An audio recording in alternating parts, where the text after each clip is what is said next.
Hey you're finally awake. You were trying to cross the border, right?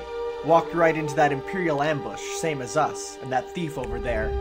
Damn you, Stormcloaks. Skyrim was fine until you came along. Empire was nice and lazy. If they hadn't been looking for you, I could have sworn that. Stolen that horse and been halfway to Hammerfell. You there. You and me. We should be here. It's these Stormcloaks the Empire wants. We're all brothers and sisters in binds now, thief. Shut up back there! And what's wrong with him? Watch your tongue. You're speaking to Ulfric Stormcloak, the true High King. Ulfric? The Jarl of Wilhelm? You're the leader of the rebellion. But if they captured you... Oh gods, where are they taking us? I don't know where we're going, but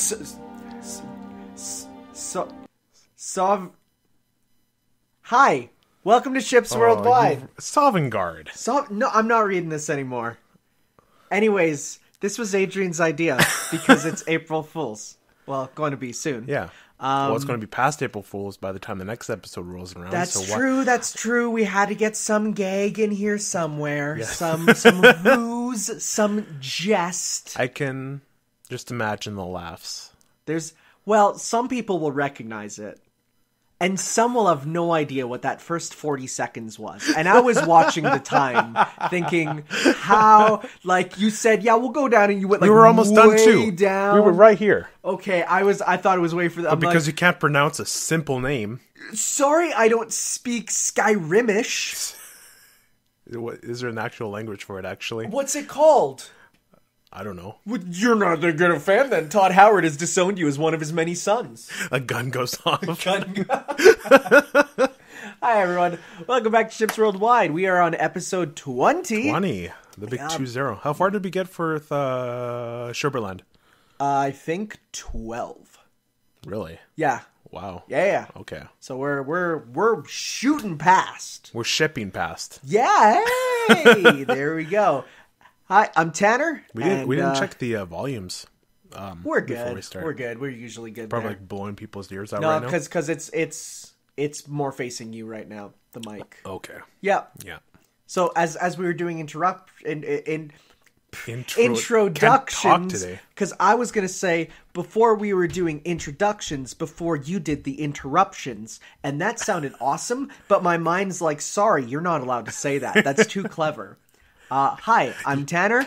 And I'm Adrian. And we do a podcast here, in case this is your first episode, where we talk about our lives, we talk about gaming news, and then we do a bunch of other mini segments involving this idea of East versus West. You'll see how it goes. Anyways, how's it going? Why don't you do that every episode? Because it's 20. It's a hopping point. People be like, oh, where should I start? They're not going to start at 17. They're not going to start at 13. They're not going to start at 8. They're not going to start at 1. But they'll probably say 20. That's a good number. You know, yeah, I agree. Right? I agree. Like, I'd hop into episode 20 of The Walking Dead before... No, joking. What would that be? I knew it would cause him to think. That'd be season 3? Because there's 6 episodes in season 1. Okay. 13 in season 2. Okay, so that would be the start of season 3. Yeah. And how would that go? You would not know what's going on. Fair enough. Okay. How's it going? Good. Good? Good. Approaching the end of the semester. Can't wait. Every day is just like it's a one countdown. day closer. Oh, yeah. And then you get that 4 months off. Maybe. Maybe? You thinking of doing some summer school? No, I mean, like, I don't know. I need the summer to think. Fair enough. You know? Yeah. But I got that big paper due, presentation. I need you to... Yep. Just look over, you know? Fair enough. That's me. That's my job. That's my professor is incompetent and... Be like that sometimes. Nobody likes him. That's fair. Other than that, been working. Oh, yeah? You sent me a picture of a frilly Pizza Hut, like, made I just saw it on Twitter. Is that going to be your new uniform? No. It did have a nice cleavage window. Like, that'd be real cute. What are those blue bars on the top and bottom of the sound thing there? That's, you know what? We're breaking immersion. No, sometimes Audacity does weird stuff. Ignore it. It's fine. It happens occasionally. I like the grays. You're discussing the aesthetics of a audio program on a video podcast. I mean, on... Again, you can't talk. I've been talking since this morning, too. So something's up. Because I did commentaries from 8 o'clock this morning till now. So something's up. Some shift It's me. occurred. It might be. It might be. I think the wackiness just entered. I think Skyrim's thrown me for a loop there. What else? What else? There was something else. Can't remember. Oh, I got my, you know that personal brand thing I was talking about? Yeah. Did I talk about it on the podcast? I don't actually know. Well, it was an assignment where I had to make like a personal brand online and Yeah. just brand myself. And I got it back. I got 82%. I got applauded for my landing page. Sick, that's good. But she docked a lot of marks because I didn't do the full 2 weeks she wanted. Okay. But I didn't have it. She said like you might not have had enough time to do it, but still you should have done it. I'm like, okay. 82% is fine. I like that. That's a good. It is good. What about you? Well, report cards are done. I'm pretty much waiting for spring break. I actually had to move my classroom because they're painting it now. Oh, really? So I had to move all my stuff. We're now in the library as our classroom for 3 days. Are they painting it purple? No, that'd be fun. They're painting it like slightly off-white. From the previous, slightly yellow, slightly off-white. Why? Because every 25 years they have to paint up the whole school. So, and the school's 100 years old. Wow. Yeah, it's old. So they had to. It's their time to go through it. But otherwise, no. I'm excited coming up for spring break. We're going to go to the island, Vancouver Island. We're heading off there, meet some family. We're going to rent a nice little cottage. I'm going to bring my Switch. I'm going to preload it with a bunch of games, throw that bad boy on the TV, and enjoy my time far, far away from here. But not so far that I have to like cross borders and stuff. Just over the mountains. I was daydreaming Friday in class.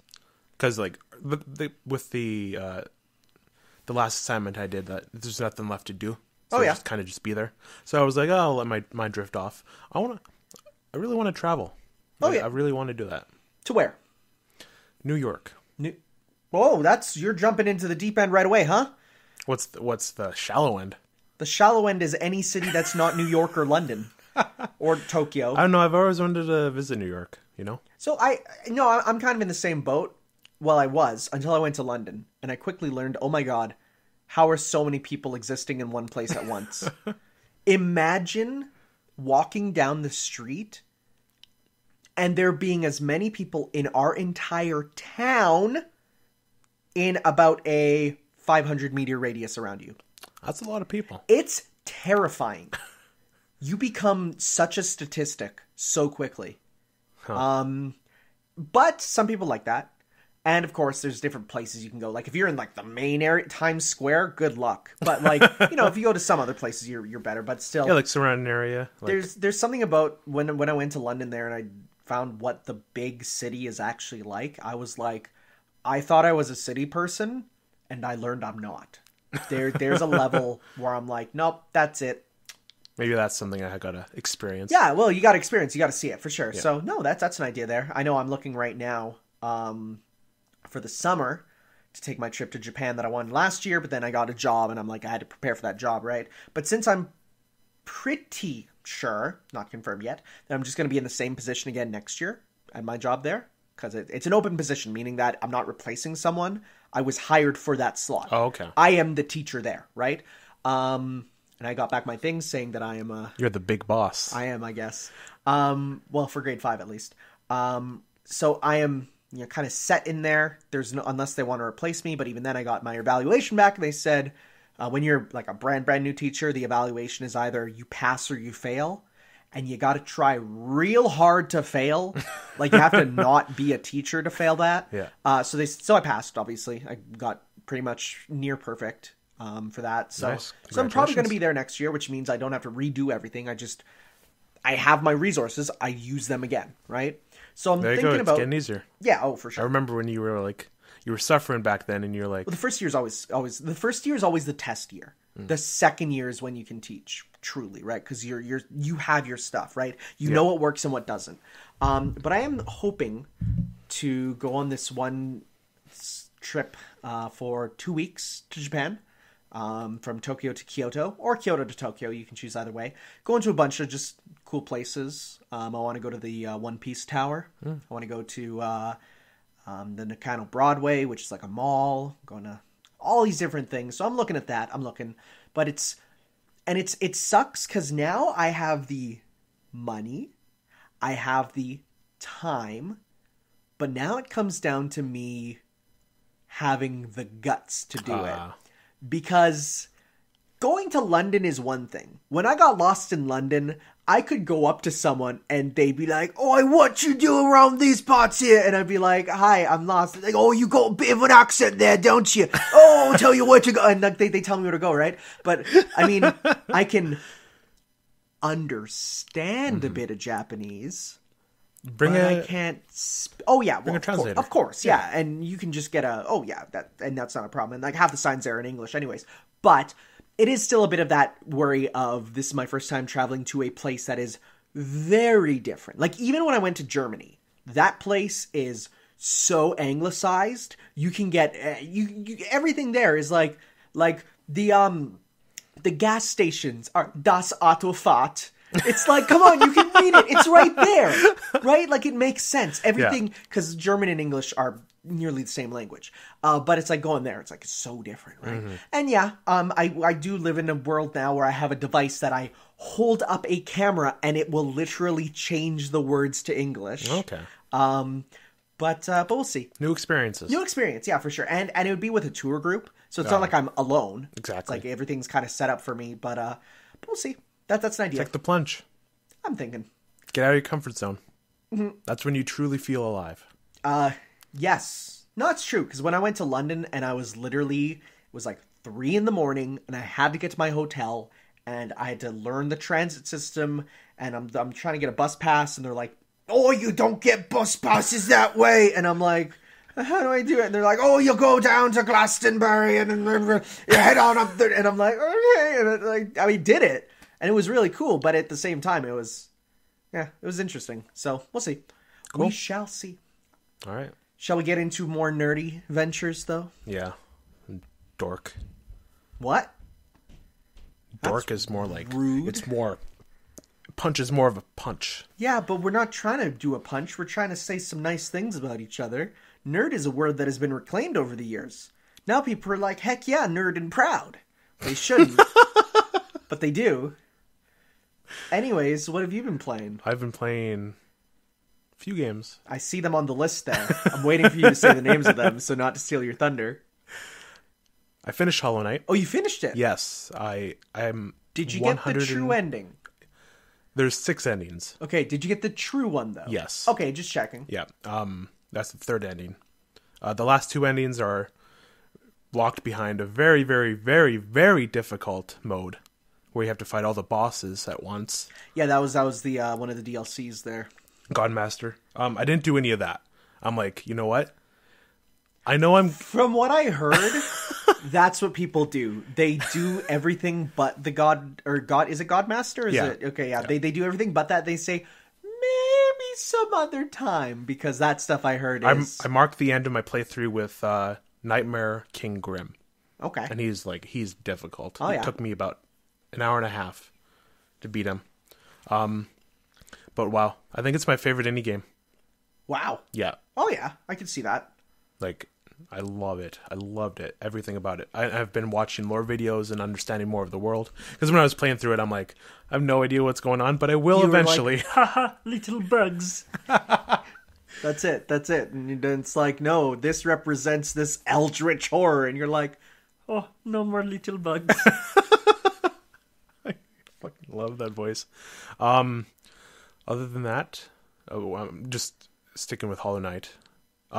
So you notice the collector's edition went up. Yeah. I was like, I'm not gonna get it. Too expensive. Yeah. And I'm like sitting at work, just working. I'm like, I really love this game, and I really need to support these people because like they're making the second game. They are, and like. Free for backers, but I'm not a backer. You're not a backer. You have to pay for it. But like, it was originally DLC, but they're like, okay, we'll just make another game. Yep. And I'm like, that is good game. That's whatever you call it. Game, not design, but like... Well, customer relations, I'd say. There you go. Yeah. And I'm like, these guys need these guys deserve my money. Yeah. So I'm like, I got the PS4 Collector's Edition since I don't have it on PS4. That's smart. Yeah, get it on a console you don't have so that you're not doubling up on the game. And I also got the Wanderer's Journal, which is basically the art book of it. Nice, and it looks amazing. So that's not getting here till like June though. So by then it'd be like, oh, I can like. That's for limited run games. Fan Gamer. Oh, Fan Gamer is great stuff. I'm actually wearing a Fan Gamer hoodie right now. Take a look. Whoa. What's on the back? Tell the good people about some of the characters. Awesome games done quick. There's the Splatoon girl, the Octoline. Yep. There's the Pack Ghosts, Klonoa. Yep. Gino, whoever that girl is. What's his name? Bert? No. The guy from Super Mario 2. Wart, yes. That Sonic OC. Mm-hmm. Yeah. Yeah. So it was I got this for because AGDQ's the charity there. So they said like, hey, buy a sweater, support the charity. And I looked at it. I'm like, that looks real comfy. And let me tell you, this is probably the comfiest sweater I own. And it's cool. And I actually wear it to school. The kids are behind me and they're like, Mr. B's wearing a shirt with Ridley on it. No joke. No joke. They said that. And I'm like, yes, it's cool. It's cool. Cool. But Fan Gamer does like to charge their shipping costs a lot, but you know what? It's worth it for this. And they're good quality. I always throw in the little extras. Yeah. Yeah, they're a good company. I like them. Well, I mean, hey, the book that you read when we get later on also came from Fan Gamer. So, hey. This podcast is not sponsored by Fan Gamer, but please get in contact with me. I will shill you as much as you desire. They do make good stuff. I've like looked at their other stuff there and I'm like, wow, this stuff is quality. I'll just browse it occasionally and be like, I want a lot of this stuff, and I'll just sometimes be like, they're books. That's the thing. I get books from them a lot. Yeah, a lot of good books. Wonders, like they showed like preview pages in the Wonders Journal, and everything looks top quality. Oh yeah, yeah. No, they're great. So when I finished that, I'm like, what's next? So I'm like, I need to go finish Red Dead Redemption 2, and I've been playing it, and wow, I've talked about it before in the podcast, but it makes it feel like a real cowboy. And it's like drink your yeehaw juice and shoot your patooies and yes. Just like it's I always need a YouTube video playing on the side. Yeah, but I can't do it with this game.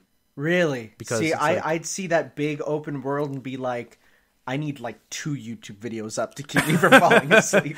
It's the immersion. Yeah, like, it's easy for me to get immersed in stuff, and like it like everything is just so meticulously detailed, and like there's always something going on. Yeah, like you can't run down a road without like something happening.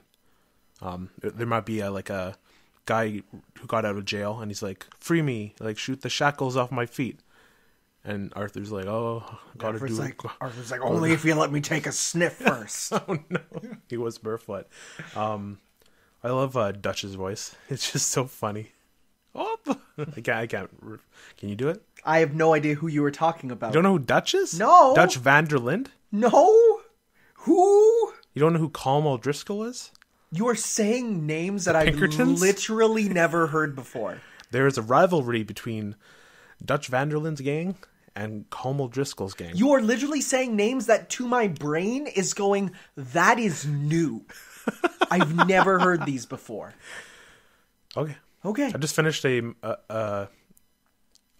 mission where they were going to do a truce, but then it turned sour, and you had to get out from the O'Driscoll camp. Okay. And he nearly died. Arthur. Okay. Arthur. Okay. Cowboy game. I know it's not for you. It's not. Not for the majority of the audience listening. Not for... Yeah, no, you're right. Sorry, I was trying to think of something witty. I shouldn't open my mouth before I know what I'm going to say. But I love Rockstar games, and I love like just how easy it is to get immersed in their games. So it's a big bonus. Okay. Then the stuff I've been watching, saw Captain Marvel. Yeah. We'll talk about that in the spoiler section at the end of the podcast. Then more JoJo, which we'll talk about in the spoiler. Probably first, because more people will want to hear the JoJo, and then we'll leave the Captain Marvel because that's newer. So yeah, there's not as much JoJo as last time, but there's still. Like, where'd you get up to? I need to pull it up on Crunchyroll here. Okay. Let's just see what episode I'm on. Yeah. Have you met Rohan yet? Yes. Good. Very good. Oops. Rohan... I hate the full page ads. Yeah, no, that sucks on the Crunchyroll. I hate that, Where'd it actually. go? Where are you, Jojo? Oh, and I just realized since you're using my account, you're probably seeing a lot of my stuff in the history. I apologize. Diamond is unbreakable. You are up to... They're probably all going to be viewed because I watched them all already. Last episode I watched was episode 20, I think. No, you click on the eye. The eye? The eye, because you were going to play it, and that'd be bad. They would not like that on stream. Ooh, it's glitching. Whoa! It's golden diamond. Whoa! It's switching between the two, and it looks like golden diamond is unwindable. That's cool. It's not even It's not loading. having a good time. You broke Crunchyroll, dude. I think the last episode was episode 19. Okay. But you met then Shigechi too, right? The spiky hair? Yes. Yeah, I've met him. You met we'll talk about him later. Lisa Simpson. Oh my god. I didn't realize that. Oh, okay, yeah, we have some words to say about that. I want to know. I want to know. Okay, we fixed it. Okay. Yeah, the last episode was the lottery episodes. Yes, okay. Yeah. Sounds good. Yeah, okay. Those are good ones. Then did I talk about the JoJo, the All-Star Battle game last time? No. I bought it. Okay. I want to play it today. Okay. Yeah. It's fun. It is. It's a fun kind of weird fighting game. Yeah. It's not a great fighting game, but it's fun. I know what that is and all that kind of stuff. I clapped when I saw it. I recognized that JoJo. Just on the reference. Cairo map where the guy's driving. The Yeah. hazard is the taxi. Yeah. Yeah, I love that. Other than that, not much else. All right. Well, I had a few things I played this week. Numero uno being Devil May Cry 5. How was it? Oh my god. It is so good. It's weird though because it feels, and I think mind you, I'm playing on human difficulty. Devil Hunter is meant to be like normal, but they don't say it's easy or hard. They call it human or Devil Hunter, right? Okay. So I'm playing on what is essentially the normal difficulty, and it's just like you're playing it and it feels a lot like Bayonetta 1 for difficulty. And I'm just like, it's like just that perfect level where Devil May Cry 3, when I played it, I didn't even beat DMC 3 because on easy, it felt unfair and stupid at times. And I'm like, I was actually really worried when I got to DMC 3 and I was just like, this is like enemies hit you and you lose half your health. Because it's fixed camera angles, you can't even see where they're coming from when they're attacking you. I'm like, am I going to suck at 5 and not enjoy it? No. 5 is real good. You can do some ridiculous stuff. And at the point I'm at now, I like Nero more than Dante. Really? He is... Is that the skinny guy? No, Nero's... the gray hair guy. Well, just the second gray hair guy. Yes. With the blue. Yeah. Yeah, okay. He is like the guy who looks like the scale-bound protagonist. Yes, okay. Yeah. He is just so his whole system involves the arms, and each arm gives you different power, and they like every arm is like 2 or 3 different functions pretty much. And all of them make you feel so cool. There's one that it's literally, imagine, okay, you know the rocket fist from Metal Gear Solid 5, right? Imagine that, but you press a button, and it on its own goes and targets enemies and keeps them stun locked, so you can go fight them, right? Oh, okay. That's pretty cool. Yeah. That's really good, because it keeps your combo going, even if you're far away or fighting someone else, right? Now, imagine you call it back, but instead of reattaching to your arm, he hops on it like a skateboard, and you do kick flips, punching them in the face with your rocket-powered fist skateboard. That's pretty epic. It's so dope. It's real good. V, he's the scrawny guy. Okay. He is essentially a stand user. Because you have with you a bird that flies around and fires at stuff. You have a panther who can kind of transform and like turn into spikes and like claw at stuff. And you have this giant hulking just monster thing, right? When you're playing it, it feels like you have one button that's pet shop and one button that is Geb in Dual Stand, the water one. So you feel, because you're staying away and you're using these and you're controlling them remotely, right? Where it's like your buttons determine how they move and how they attack, and you feel like a stand user, and it is so dope. The only thing is that he has to be the one to finish them off. So what you do is when they're about to die, they get a special reticle on them. You basically Noctis Warp Strike over to them, and you kill them, and it's real cool. So how's the story? Well, the story is not a part of Devil May Cry at all. Like, you thought the story in Bayonetta was, like, not even, like, a thing.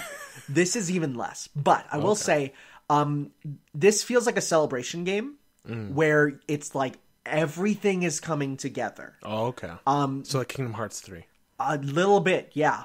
It doesn't feel like the end of something like Kingdom. I'm not done it, by the way. I'm not done Devil May Cry. I'm little over 3/4, I think. Okay. It doesn't feel like the end of a saga like Kingdom Hearts. It feels more just like, hey, we're back. Let's bring some stuff back, right? Like, for example, so every weapon in Devil May Cry is literally like, okay, you know, Bayonetta, kill a boss, get a weapon? Yeah. It's that again. So the weapons turn into bosses. So there's weapons in previous games that never had a boss assigned to them. So they're like, hey, remember that one weapon from Devil May Cry 3 that you just got? Hey, guess what? Want to fight its demon now? And you're like, that's cool. The music is awesome. It's there's like some real chill tunes to it. Oh yeah. There's like when you go into the van and stuff, it plays like some real chill, like smooth music. It also does the unthinkable and makes the Devil May Cry anime canon. It brings it in and is like characters and stuff from it, and like more than just like a nod. Like there's like full-blown characters and plot threads from it that you're like, oh wow, that was not canon before and now is suddenly very canon. But overall, it's just like, it's a really fun game. It's getting a big update April 1st to bring in Bloody Palace, which is like the Bayonetta kind of trials there. But it's like 100 floors for each character of increasing challenges. So I'm looking forward to that. And it's just awesome. Game of the year? So far? It's on the list, but I don't think it's top right now. What's top right now? Probably Kingdom Hearts 3. Okay. I still need to finish both the games to kind of figure it out. But the reason why is because it's really fun, but at the same time it's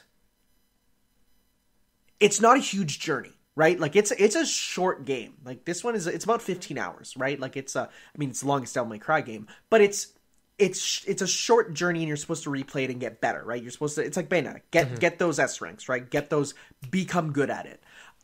Which leads itself to some cool stuff, but also leads itself to then being a smaller game in the scope of things, right? And I do need to finish Kingdom Hearts 3 to see if that, ends well. I will say I don't have it up there right now, but I just got to the Pirates of the Caribbean world in that game, and oh my god, it's so weird. Like, there was a scene that looked like live action footage. Like, it was the most realistic looking thing ever created. And then Sora walked into frame. And I was like, oh boy. That game's awesome too. Not much else to say, other than it's real good. Cool. And then I got this game yesterday. One Piece World Seeker. Is this the Metal Gear Solid 5 anime version? Okay, so this game. I want you to imagine Breath of the Wild with the bases of Metal Gear Solid and the stealth and marking aspects of Metal Gear Solid 5. but Luffy's there. Huh. It's kind of weird. One, it's just because I have my game there right now. Devil May Cry disc is in there. For one, this game is weird in that, like, you're playing it and it's like, you know, like the ambient sort of just music of Breath of the Wild? It's even more subdued than that. Really? Like, it's a very, like, it starts off with this, like, high impact jazz rock opening, right? And you're like, yeah! And then it gets in and it's, like, quiet and you're, like, stealthing around and it's, the guards act like Metal Gear Solid guards. They will investigate bodies. They will talk to each other. They will radio each other. They have guns. Luffy's fist is a gun. You have a sniper rifle arm gun. You fire a gun with your fist. It's the weirdest thing ever. Oh, also, you can Spider-Man web zip. Yeah, I saw that, yeah. It's so weird, but it works. Are there cities in the game? There's cities. Displayed here? Yeah. Like this big? Well, like, yeah, that's a city in the game, the one on there. It's not huge, but it's there. Like, it's a full city with skyscrapers. It's weird. How big's the map? It looks to be... Because most of it's covered in cloud right now. Oh, okay. Again, Breath of the Wild, right? There's you look at the menus, you look at a lot of the stuff, and you're like, this is very clearly them taking inspiration from a lot of open world games, right? But overall, like, it plays well. The story is interesting so far. It's super not canon because, like, there's characters in places where there shouldn't be. Like, the past 3 years, I'm not using that word lightly, I'm being serious. The past 3 years, the Straw Hat Pirates have not been all together. They've been on separate adventures for 3 years. Like, there's been, like, patches of them where they group up for a little bit, but they've been separated for a long time. This game's like, yeah, we're all on a ship together and we're all here, but this character from after when we all separated is also here. And you're like, huh. So it's not super canon in terms of that, but it's just a weird, interesting game. There's also some weird choices of, like, opening doors and chests takes time. Like, you go up to a chest and it's like, hold the triangle button to open it. And you see this small circle going around it slowly. And you're like, it took me like 12 seconds to open that chest. Really? You have to wait for it to go all the way around, right? Why it takes so long? long? The reason why is because obviously there's a lot of sneaking and there's a lot of, I guess time stuff, right? So it's supposed to be, if you're being pursued, they don't want you just running, grabbing the chest and going, right? It's supposed to be something that you need to be clear out the air. You can get skills to make it go faster. So there's that, right? Yeah. But like right now, it's like, go open this door, and you see it slowly going. You're like, you're opening a door to a church. Also, there's a church in this game, which really makes me wonder if Jesus Christ was a devil fruit user, which would be very ironic. It's good though. Cool. And it's a weird game. Possibly the best One Piece game. Really? Pirate Warriors 3 it's still amazing, but it might be the best One Piece game for sure. So it looks visually awesome. It has an amazing art style. So yeah, I'm looking forward to playing more of that. Cool. I also played, in addition to more Fate Stay Night, still continuing that. I saw the posters for Fate at the movie theater, and I was so tempted, but people were like, dude, you would be so confused and so spoiled. Don't. So I didn't. But I played the Fate Stay Night VR.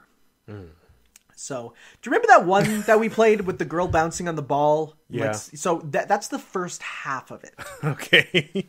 After you beat all 3 routes of that, you actually unlock a second story with Saber. So I got to sit beside and talk to Saber. I actually, and this is honest, this is not jokes. God, I can't believe you're going to say this. I felt nervous. I felt like I felt like I shouldn't. It felt so weird. It was... She wasn't actually there, though. She wasn't actually there, but when you see her beside you, and she's, like, holding a map, and she's, like, leaning over to you, and, like, take a look at this, and you have to lean over to look in, and you're right next to her, and she looks at you, I'm like, oh my god, I can't handle this. The first time, at least. Because you have to do it 3 times to get the true ending again. Second and third time, like, whatever, it's now I've seen this. But, like, the first time you do it, you're like, oh my god. She's right there. Like there is I had an emotional experience with it. Not the only emotional experience with Saber, though. No, yeah. We'll get to that. We'll get to that. But that for a free little experience, it was fun.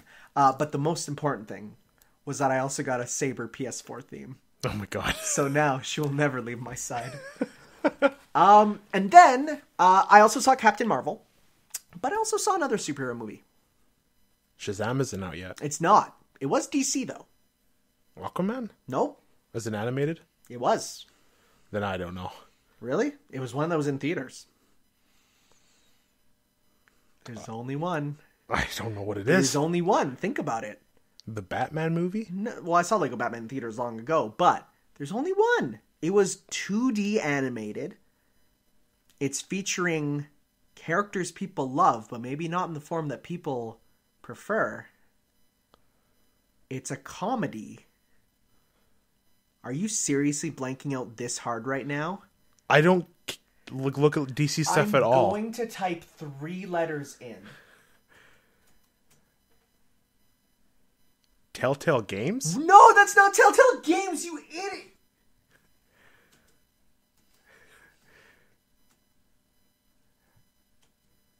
Oh, Teen Titans Go. Yes, there you go. I had to type... That's been out for a while, though. Yeah, well, I finally saw it. Okay. Because we had a free day at school, and the kids were like, what should we watch? And I'm like, I don't know. So I picked it and put it on. Have you seen it? No. Okay, watch it. It's so funny. It is a scathing commentary on superhero movies. Okay. And I'm talking, there's probably more Marvel jokes in this than in other Marvel things. There's a whole... Okay, so the villain is Deathstroke, right? Yeah. Slade Wilson, who is commonly known to be parodied by Marvel as Wade Wilson, Deadpool. So when Slade Wilson appears, Deathstroke, the Teen Titans are like... Deadpool. And he's like, what? No, I was made way before that loser. He's a parody of me. And they're like, say something inappropriate, Deadpool. Make our parents mad. They're allowed to do that? There's a point where we're like, what team are you going to call? The Guardians of the Galaxy? It's just like, no, we're not more obscure than the Guardians of the Galaxy. Stan Lee makes an appearance. What? As himself. Huh. And, like, he has a whole cameo, and then someone comes in and informs him it's a DC movie, and he's like, I don't care, superheroes are superheroes, and I love cameos, and it's him. It's really funny. Huh. It is... I didn't know they were allowed to do that. Well, parody. Parody, you can do anything. Okay. Under parody law, and you can do whatever you want, right? Honestly, really funny. You don't even need to know anything really about the universe or characters because it doesn't care. It's just the movie is about how they want a movie and how they feel shafted because they don't have a movie. Oh, okay. And like Robin's like, I've only been in one movie and we don't talk about that one. Right? Like and there's so many really good.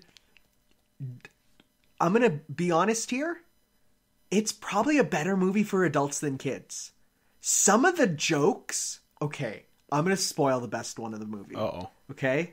It's not really spoil. Well, it's not even really a joke, okay? But there's a plot thread of it's like, how do we get our own movie? I know, let's go back in time and make it so that no superheroes ever became superheroes, right? So they're going back and undoing all these character origins. So when they get to Batman in the alley, they're like, whoa, stop. Don't go down Crime Alley. Go down the next one to Happiness and Sunshine Alley. And it's fine, right? And they walk through, and it shows Batman's parents didn't get killed. It's all good. Well, within 10 minutes, they realize, oh snap, maybe going back in time, get rid of heroes isn't good. Let's go back and undo our action, right? So now they go back in time and they literally kick Bruce Wayne's parents into Crime Alley, and you hear hundreds of gunshots, and you see his kid cry, and they're like, "We're the best superheroes." And my kids look back at me like, "Mr. B, did they just murder that kid's parents?" And I'm dying laughing over in my desk because I'm like, and the final joke of the movie is the most incredible thing I've ever seen a kid's movie do. I'm not gonna say it. I hear it was pretty good. But I was like, oh, that's gonna have so many things. It was so honestly, I really enjoyed it. If you haven't seen it, I recommend it. It's like an hour and a half, and it's just I was constantly laughing. Right? There's no parts. Even there's like a part where they break out into like a musical number and you're like, oh, this is gonna suck, right? But they go so hard with how like crazy it is. There's like live action dolphins appearing and you're like, okay, this is funny. So no, it was really fun. And then I saw Captain Marvel. We'll talk about that later. Cool. All right, though. Shall we get into the news? Scrolling down to the news. News time. Shall you start? News? With the news. What news? What news? What? The news is the news. What are you talking about? What are you getting at? The news is the news. Yes, and? Am I started? Yeah. Okay. What are you doing right now? I'm worried. Nothing. Okay. I'm fine. So, Borderlands 3 and Borderlands Switch has been teased. Oh, so we can fund Randy Pitchford's bail? Yes. I was waiting for that one.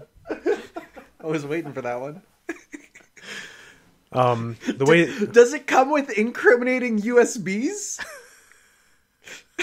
It's in the special edition. In the special edition, get a USB filled with incriminating images. Includes a free trip to jail. The way Borderlands Switch was teased was a low-res image of Borderlands 2. Okay, that's pretty funny. That's pretty funny. And then Borderlands 3 was just like a sign with like Borderlands imagery on it. Well, yeah, but we knew that was coming. Yeah. Though. Yeah, that was pretty obviously coming. Even without Randy. I'm not okay. I was gonna give him a bad nickname. But even without Randy Pitchford. Are you gonna get Borderlands on Switch? Are you joking? I don't care. That's a good foreign exchange. Oh, okay. So actually, there was a period where I was really like, I think I might try Borderlands when Borderlands 2 was just about out. Okay. I was like, this has a neat art style, and I think it looks pretty cool. And then I had my friend who is like he was a worldwide gamer, let's call him. He played worldwide gamer. He played everything, right? Yeah. And he was the one that as a kid, he'd always be like, this was good, this is bad. He would tell me, he played all the games and wouldn't tell me about it, right? And what he said was like, it looks good. And it is for a couple hours. But then you discover that it's the same thing over and over with the same jokes over and over. And I was like, so do you like it? And he's like, a little bit. And I'm like, oh man, oh geez. I don't know. So he kind of put me off of it. There was a period where I was thinking about it. Okay. Then I decided to get a fighting game instead. So you remember which one that was? If it was of that era, I don't even remember. It might have been Tekken Tag 2 then. Or Tekken Tag. I don't know. One of them. Okay. All right. Okay, that's Over to you. Yeah. Okay. Over to you. They outlined the kind of plan for Jump Force. Mm-hmm. So we got the first DLC character, Seto Kaiba, who is the character that I wanted from day one. He's the rival in Yu-Gi-Oh! And is the most salty dude ever. What are you looking up right now? Just the next story. Just don't worry about it. So he's like, imagine a guy with so much money that he coined the phrase, screw the rules, I have money. He is... Okay, well, that's kind of something that was a joke, but it was then brought up to be official pretty much. He is a rich guy who hates Yugi because they went to school together and he was better at the card game. The first episode has him be like, I hear you have a deck of cards, Yugi. Sounds pretty cool. Hey, I hear you have one of those Blue Eyes cards there's only 4 of in existence. Can you show it to me? And then Yugi's like, yeah, sure, come by my grandpa's card game shop. She'll show it to you. It's his most prized possession. There's only 4 of them in the world. It's pretty good. Then he takes him to the game shop, and Kaiba's there, and Kaiba beats up his grandpa and steals the card.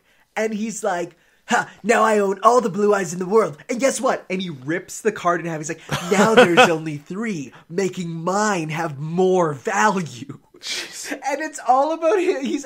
He is just a rich, arrogant, horrible dude. And he's the best. I love Seto. I'll show you his design and like, just take a look at this true great rival. Look at this guy. Looks like an edgelord. He's not, though.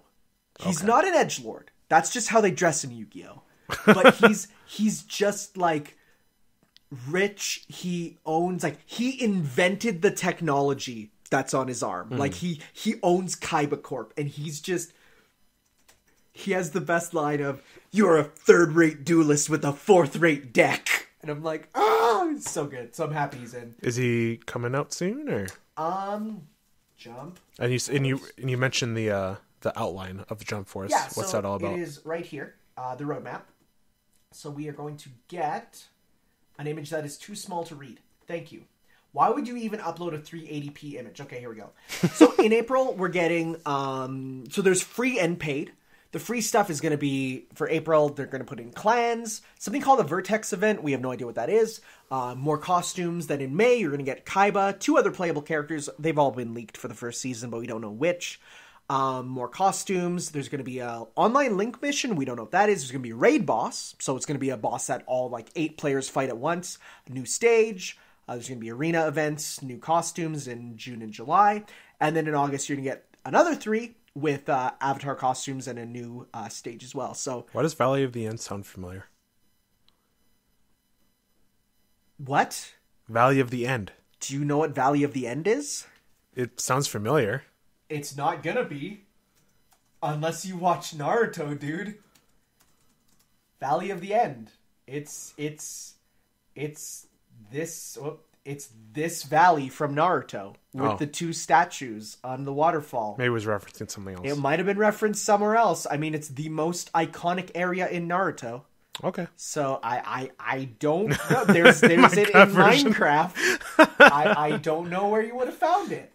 But yeah, so they've outlined the map there. That's not everything because there's supposed to be 9 DLC characters. So obviously there's going to be a second half to it. So we'll see. We shall see. Okay. Go ahead. It's time for some No Man's Sky news. Okay.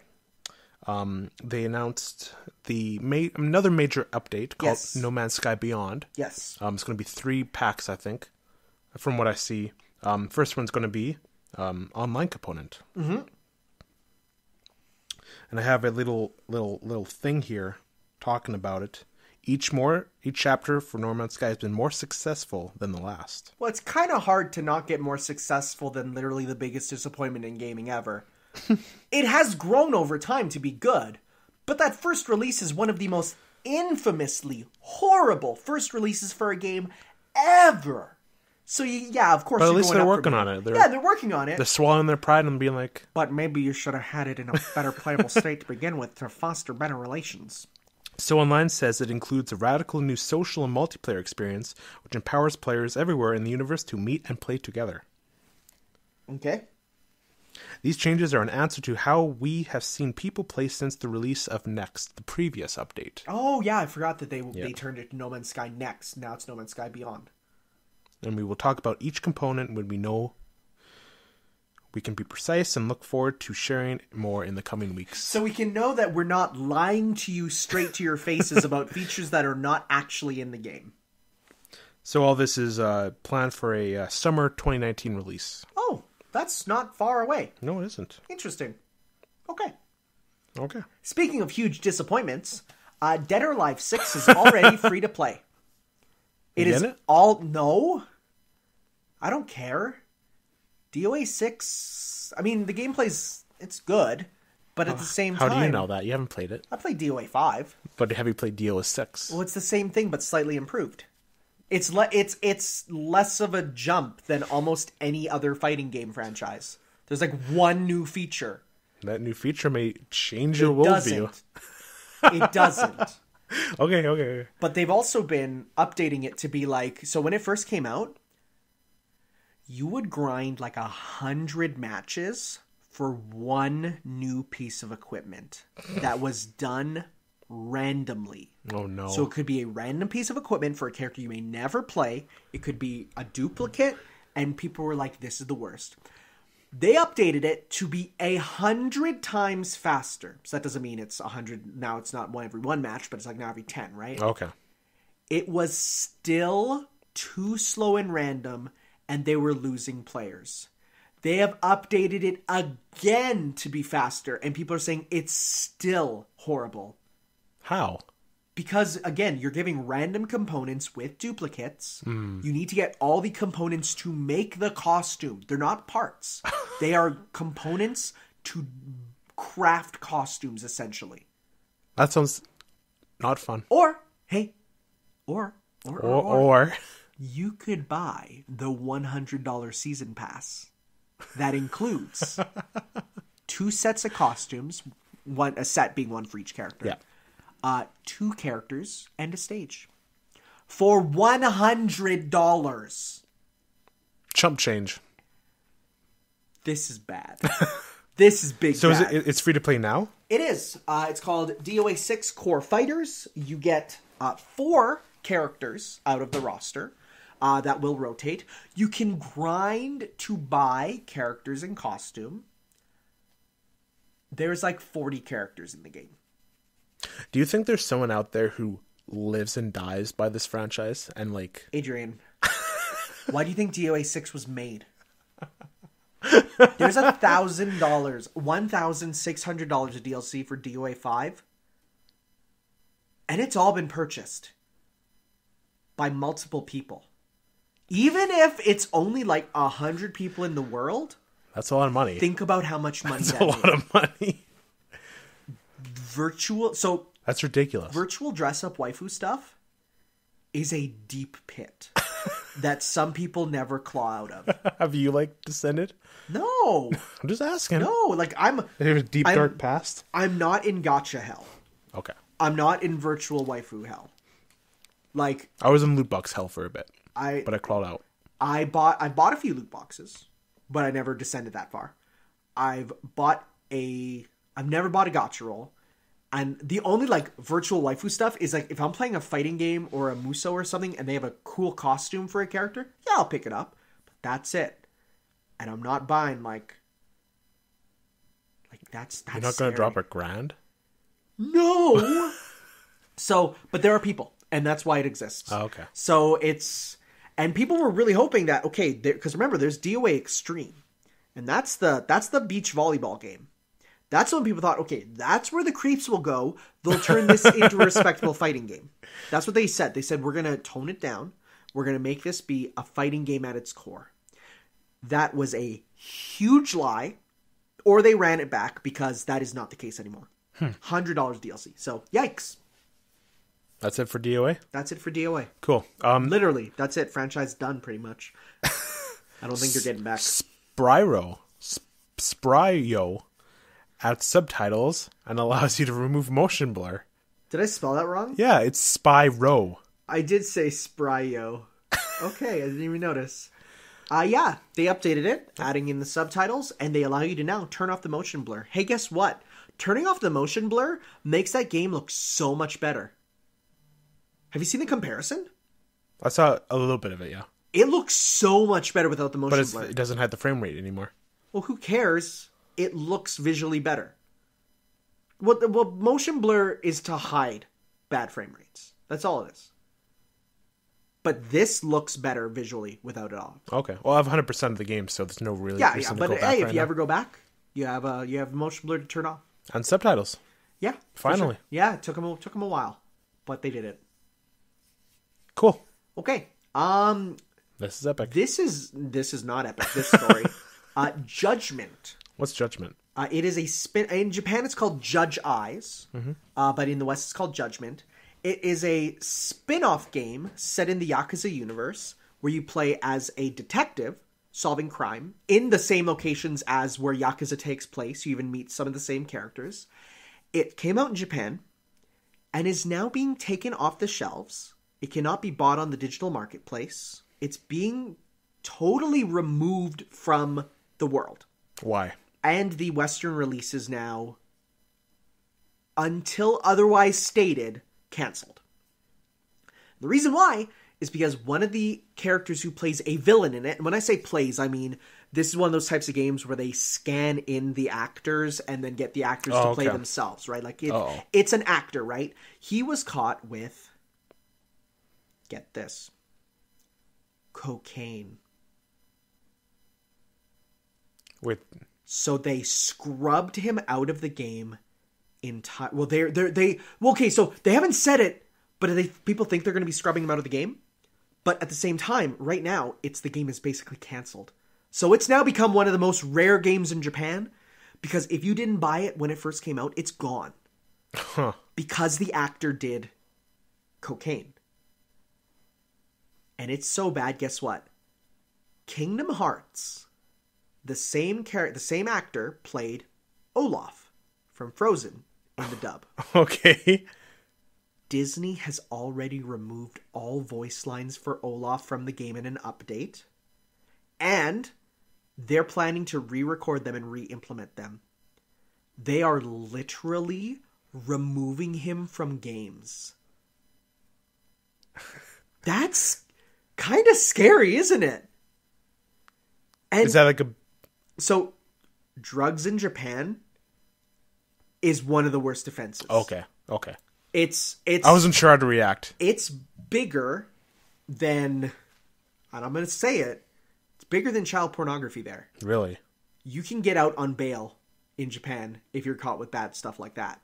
But with drugs, wow, you can't. Because they are so determined to not introduce it to society that it's basically a life sentence to being caught with it. Jeez. So he is not only and they even say if he gets out on bail or on not on bail, but on good behavior, he is never allowed back in entertainment. Ever. Yeah. Wow. Your life's done. So that's crazy. And Judgment was, being heavily marketed for the West. Because right now, Yakuza in the West is huge. Mm-hmm. It's the biggest it's ever been. It's like Yakuza 0, Kiwami 2. These are games that are selling almost more in the West than in Japan, which is crazy for a game about being a Japanese crime lord, right? And they're really heavily marketing this is the first game since the first one to have an English dub. We're dubbing it. We're going to be, and they're even going into, we're not only going to dub it, we're going to do two things with it.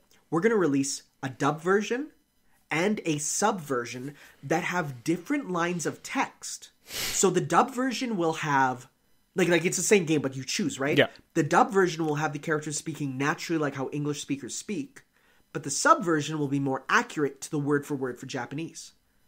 Like, that's crazy. Mm-hmm. Normally, for example, if you go on Netflix and go to a anime and you hit dub and then you hit subtitles, they're different. Because the English subtitles don't, match up. So they're doing dub titles. Huh. So they're doing both English subtitles and Japanese to English subtitles. Interesting. So, they're going all in. But now it's they're going all out. But now all of Sega of America and Europe is so what about our game? Can we, we've been marketing it. We've been pushing it. Spending money on it. It was supposed to be out in a month or so. What now? And Sega of Japan's just been silent so far. Huh. So it's big yikes. What's going to happen?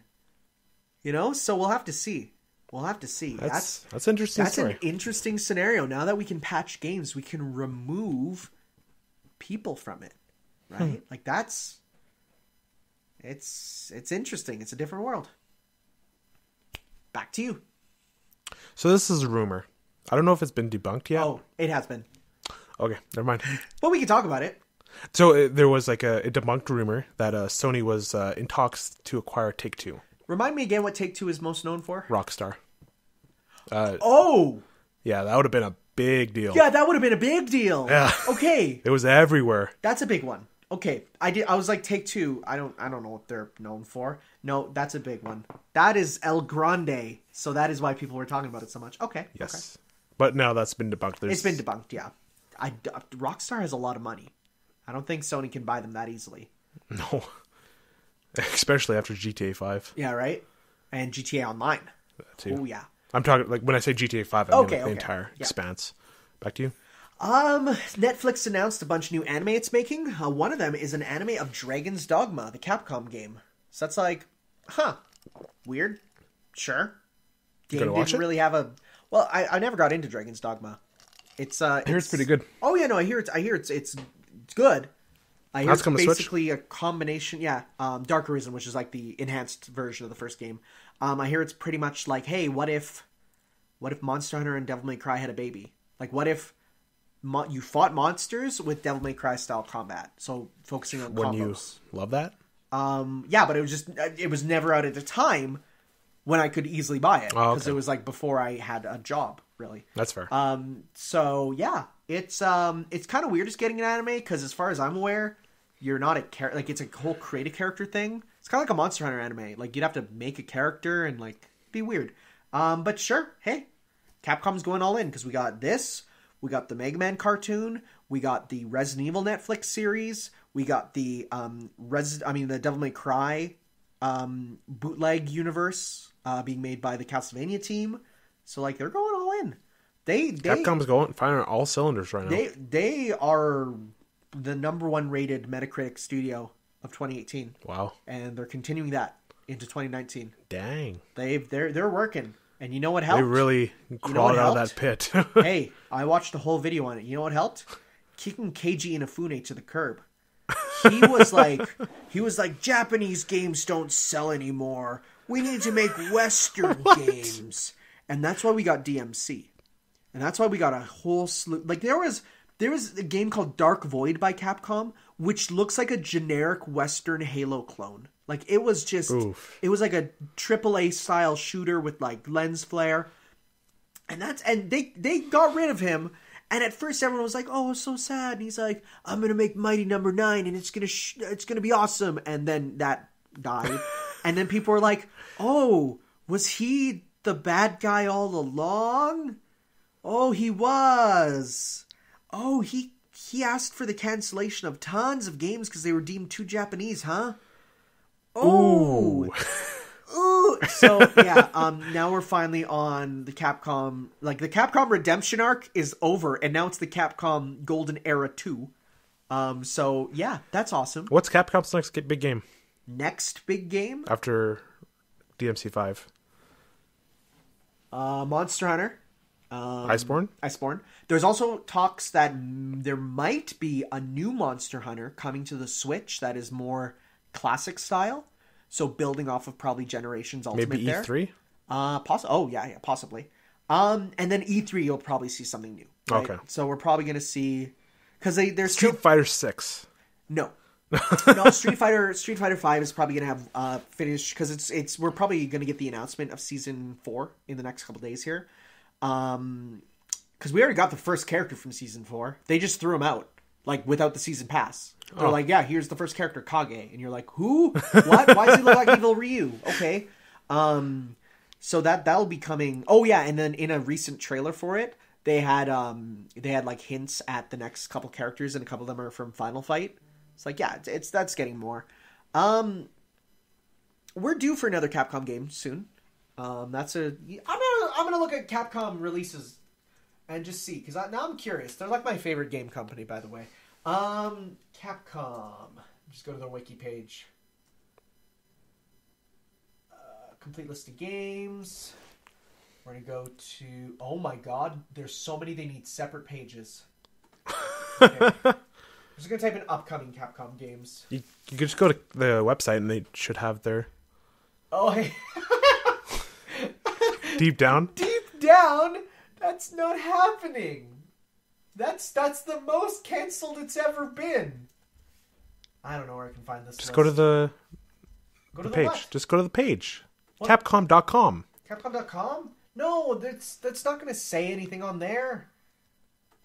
Capcom.com's not going to have any news on new games. Hit games. Games? Maybe there's going to be a new Ace Attorney. They've confirmed a new Ace Attorney's in development. There you go. Dead Rising? Nope, Dead Rising is probably dead. Devil May Cry, that came out. Dragon's Dogma, getting a remake. We might get Mega Man X9. Because they said, hey, if Mega Man 11 sells good, and Mega Man the Legacy Collection sell good, we'll probably make a Mega Man X new one. They sold really good. I'm amazed Puzzle Fighter is still listed here. That's been removed from all stores. What would your reaction be if Mega Man X9 got announced? I'd be very, very, very happy. Would you scream? Yeah. Okay. But other than that, Capcom's really kind of pared down their franchises to instead be more like core franchises. But I could see us getting a new Capcom property too, because we haven't had one of those in a while. But hey, I mean, there's still always hope they bring back Mega Man Legends 3. Would you scream? Probably. That one was one that I was like really, really excited for, and I can't believe they got rid of it. Like, that was a game that had a full playable, like, everything going for it. And like, it was looking... Why did they cancel it then? Because it was too Japanese for Keiji Inafune. The father of Mega Man, who killed his own son. You know what? They might come back. It could. They have the assets, and they could throw it on the Switch easily. But there you go. It's a case of we have to see what happens. So we shall. Anyways, back to you. So a little bit Xbox news. It's a big deal. It's a big deal. This is a big deal. Master Chief Collection is coming on Steam. That is huge. Those games are really good. And that is... revitalize the multiplayer. Yep. Apparently Reach is getting remastered. So Reach is being added to the Master Chief Collection. That's a big deal. So it's literally... They did that before, where they had like... It was Halo like 1, 2, 3, 4.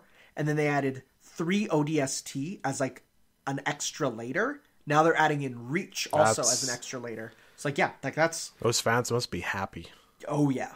And of course, this is all leading up to Halo Infinite there, which is looking to be like big, right? And man, Halo's good. I bought an Xbox just for the Master Chief When was the last time? The last time a little update here. Was the last time I played? Was the last time I played the Master Chief Collection? Which was? A couple days ago. Okay. Popped it in for a bit.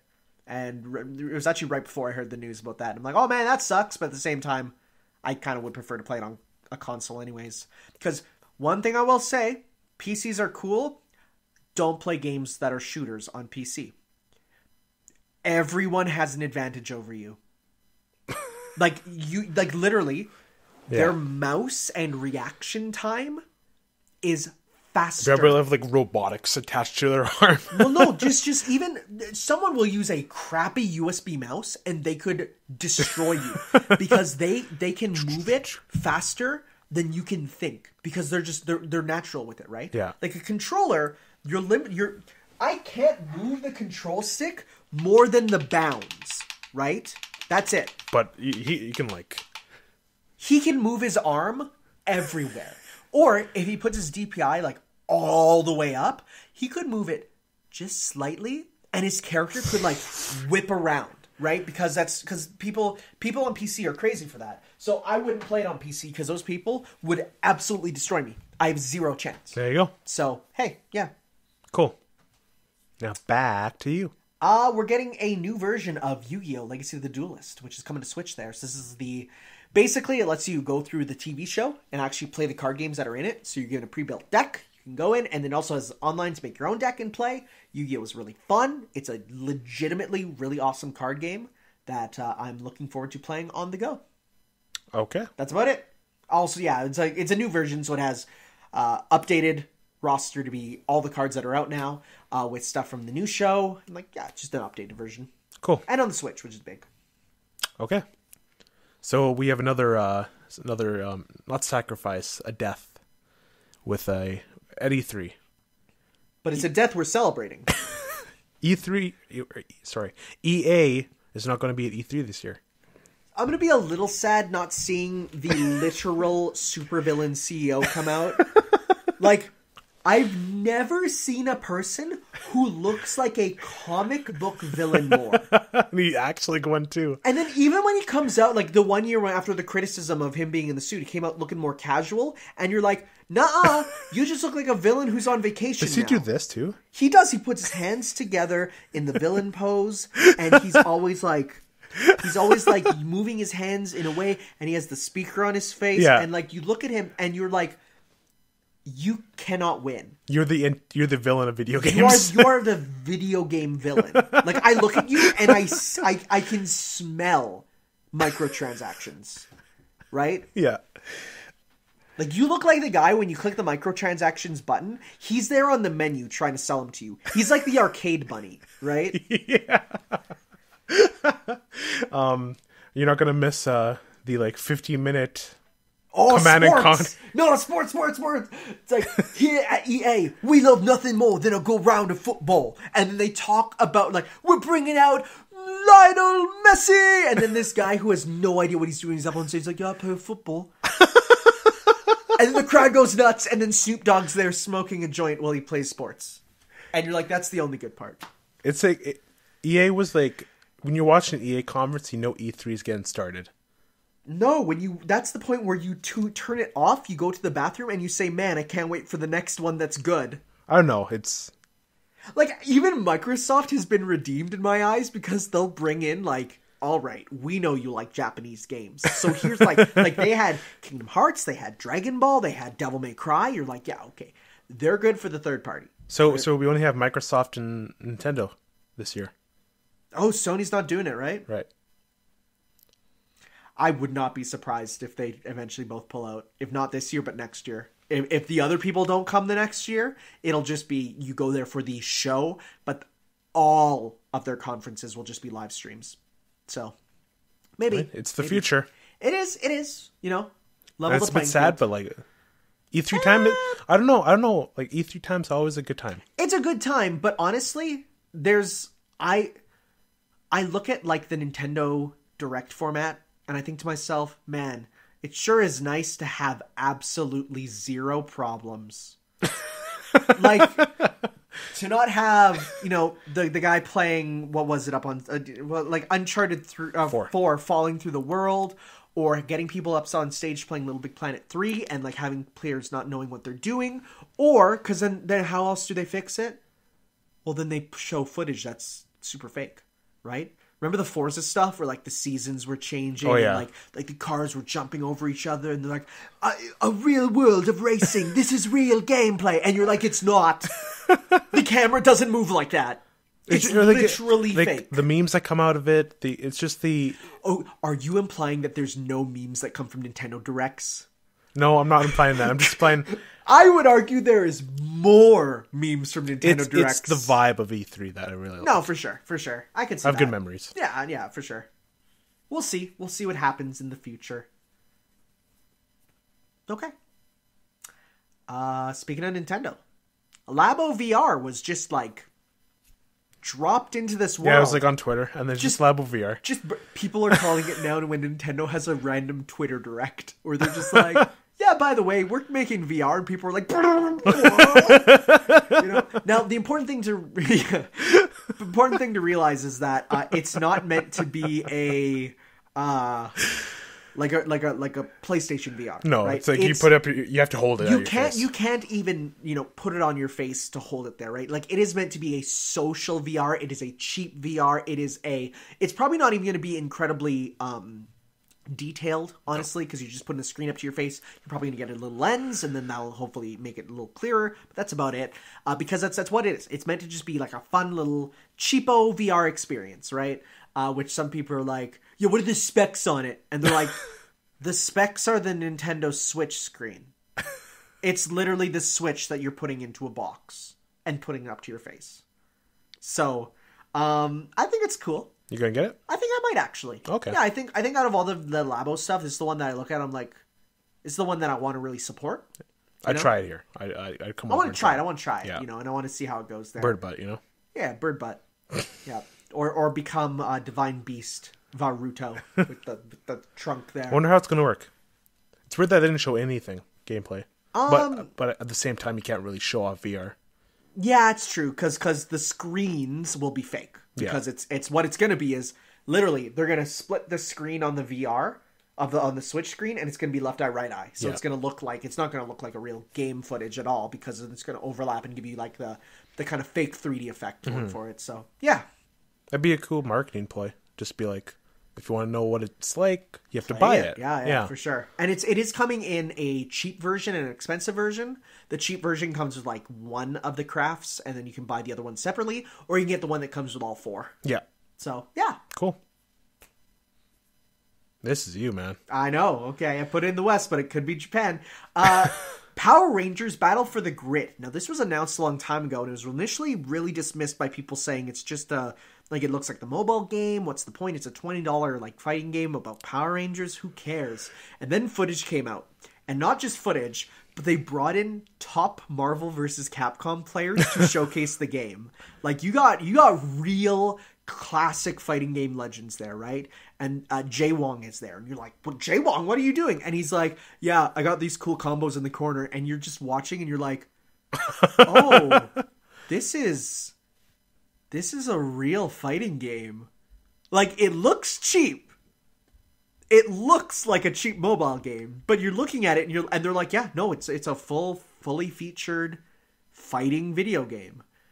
And people are just like, should we be watching this? And every time more comes out, people are like, "Yo, but this looks real good."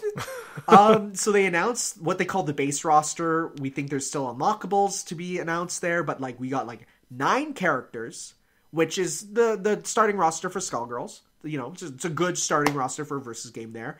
And it just, they announced a, like the regular version is $20. You can get the deluxe version for $40. That includes extra skins for characters that really change up how they look, as well as 3 characters that'll be coming eventually. But like, people are looking at this and they're going, this game shouldn't look as fun as it is. And people are saying, no, it's a really solid, fun fighting game. Who's making it? It's being made by a little company. Not one that's known. I'm going to take a look here because I don't even know. It's called Battle for the Grid. It's mostly actually based on the comics, which is interesting. Like that's not one that is it's not like well known, these characters. It's being developed by Enway. Enway. Have you ever heard of Enway? N-word way. Enway. So it's by the guys who made the mobile game. Chronoblade. That's it. That's the one. Like they're a small company. Real games in real time. That's a cool real games slogan. In real time. I don't know about that. You are the video game. Like they're just like for mobile games. Like this is based off of a mobile fighting game that was like a gacha based one, right? Like one that was all right, but nothing amazing. But now it's looking like they're really going in, and like they literally said on the live stream, they're like, "Yeah, this functions like this from Marvel vs. Capcom. We brought over these functions from this fighting game," and they're saying we're huge fans of the Versus series and what Capcom has done, and we wanted to try it ourselves. And again, people are like you have Maximilian on stream going like, "No, this is looking good, and there's stuff here." And so it's weird, but it's kind of a day one purchase for me. It is also really cool. One of the first fighting games to have full crossplay. Oh. So PC, PS4, Xbox One, Nintendo Switch. PS Vita. Is that actually one too? I don't know. No, I don't think so. I don't think it's on Vita. Vita is officially dead, but... I'm joking. Okay. Because it's April Fool's. Oh, you got me! Why are you going to do like an Irish voice there? No, I wasn't. Yes, you are.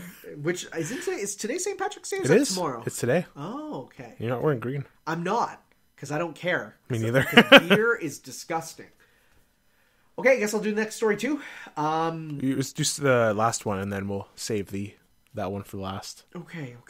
There was the update on the Nintendo NES Classics in both Japan and North America. North America got Star Tropics. And another one. And Zelda 2, was it? Well, they both got Zelda 2. Oh, okay. But then North America got Star Tropics, Well, Japan got Zelda 2, Fire Emblem, as well as an NES Kung Fu game. Now, so they're really starting to really differentiate what they're getting, right? They got the big ones out of the way, right? Yeah. But like, I booted up Fire Emblem on the Japanese one, and I'm like, let's see how this goes.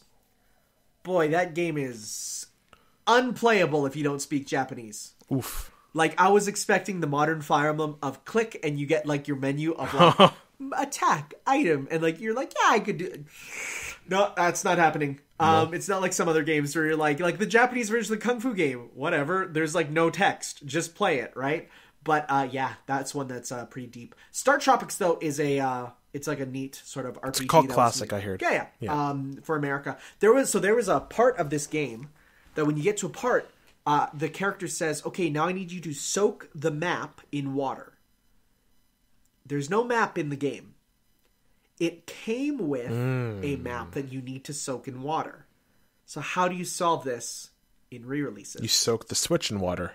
Don't do that. Okay. It actually will come out of the game, go to a unique menu, showing a map and water in like just like regular like Wii graphics, because this was first implemented on the Virtual Console version, that shows it being done and shows you a picture of what it looked like on the original. That's cool. So they came up with a cool way of getting around it, and that's been in every re-release since, because obviously you can't soak a map for what doesn't get included, right? Right. So like, I have Star Tropics on NES there. Okay. I can't get past that point unless I look at it online. Right? But yeah.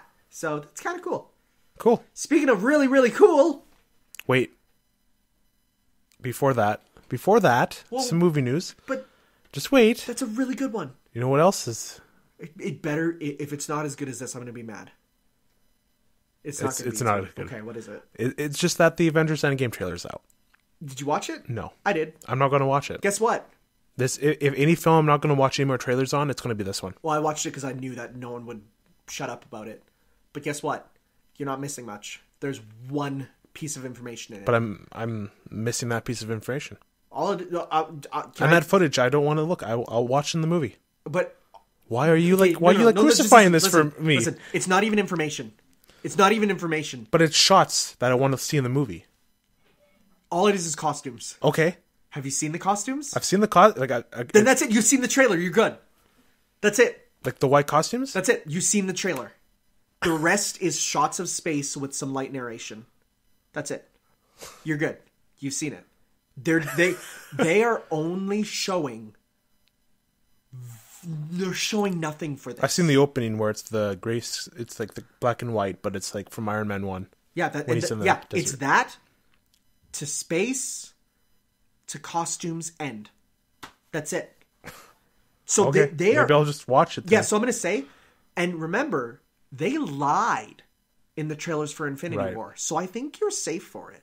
But yeah, like the whole opening is, well, actually what it is, the whole opening, it's all black and white except the color red. So when you see anything red, Thor's cape, Cap's red on his shield. Well, they did that in the TV spot for Endgame 2. So it's that. Okay. So you're not missing much. I wonder what red means. Or if it's just like Iron Man, like Marvel the beginning. is red. Right. Anyways, let's get to the awesome story. James Gunn is back. I am so happy. I have never been so happy for somebody to come. He's been rehired as the director of Guardians of the Galaxy 3. And he's still got a job at DC, too. Yeah, that's awesome. So congrats, internet losers. You got him 2 jobs. Did you hear the rumors of like why they rehired him back? Because no one else would take it. Oh, I thought it was because all the actors for the Guardians said, we're out too then. I heard like the rumors that no one else would do it because they weren't happy with what Disney did. Publicly known that all the Marvel actors were starting to say, well then find someone to replace me because that's not fair and he's awesome. So that's really good. That is the best. He's going to be the first director to finish the an MCU trilogy. And he deserves it. I think he deserves it. He had the strongest first movie out of all of them. I know since it's delayed, he's going to have access to the Fox characters and he's going to be able to use. Oh, yeah. Yep. And hey, that's the one with Adam Warlock going to be in it. Yep. That might be We fun. might see Silver Surfer. Yeah, we could for sure. Well, I think he already has Galactus, maybe like a hint. He already has kind of for sure the script decided. Oh yeah. So, but we might add some hints of it for sure. Yeah. So that's cool. I'm glad. Yeah. I'm happy. But no release dates, and it's been like it was canned for a bit. Yeah. And now. Well, I'm sure we're gonna get another Marvel event where they're like, here's what we did before. Here's our now timeline. It's coming. Yeah. Remember when we looked at that and one of the ones up there was Inhumans? Well, we already have like Far From Home. That's first Phase 4 movie. Yeah. And then there's that Black Widow movie. Is that confirmed? I think it is. I think it's happening. I do, honestly, I'm at a point now with Marvel, there's been changes where I'm like, some of them might be lies or switched around. Maybe. Some of this, maybe they'll be like, I don't know. We'll see. We'll see what happens. Yeah. More Marvel talk at the end with Captain Marvel. Yes, we will, for sure. And finally, there was to shoot it off into the stratosphere. Yes, there was a Sonic Q&A event. Well, not Q&A. There was a Sonic event over at South by Southwest where they showed off more stuff for... I'll go over it in order of what they did, right? So they showed off more stuff from... first off, they showed off fake art of a game that they jokingly announced. The art was done by my friend, which is kind of cool. Shout out to Nebrock.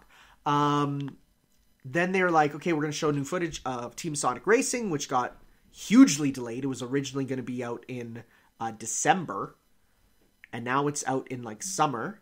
Wow. Which is good because they're really improving it. Yeah, it looks pretty the game looks bad. way better now.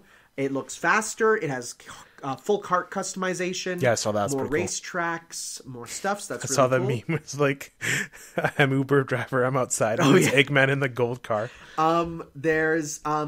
They announced that just like how they did the promotional shorts for Sonic Mania that were really good, they showed off the first of 2 for Team Sonic Racing, done again by Tyson Hess. There he is over there. See him? That's him in the white shirt on the picture of me beside him.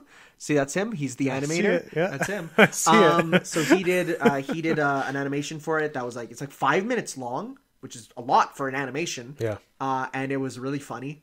It's like, and here's the thing, it was another silent one. No dialogue.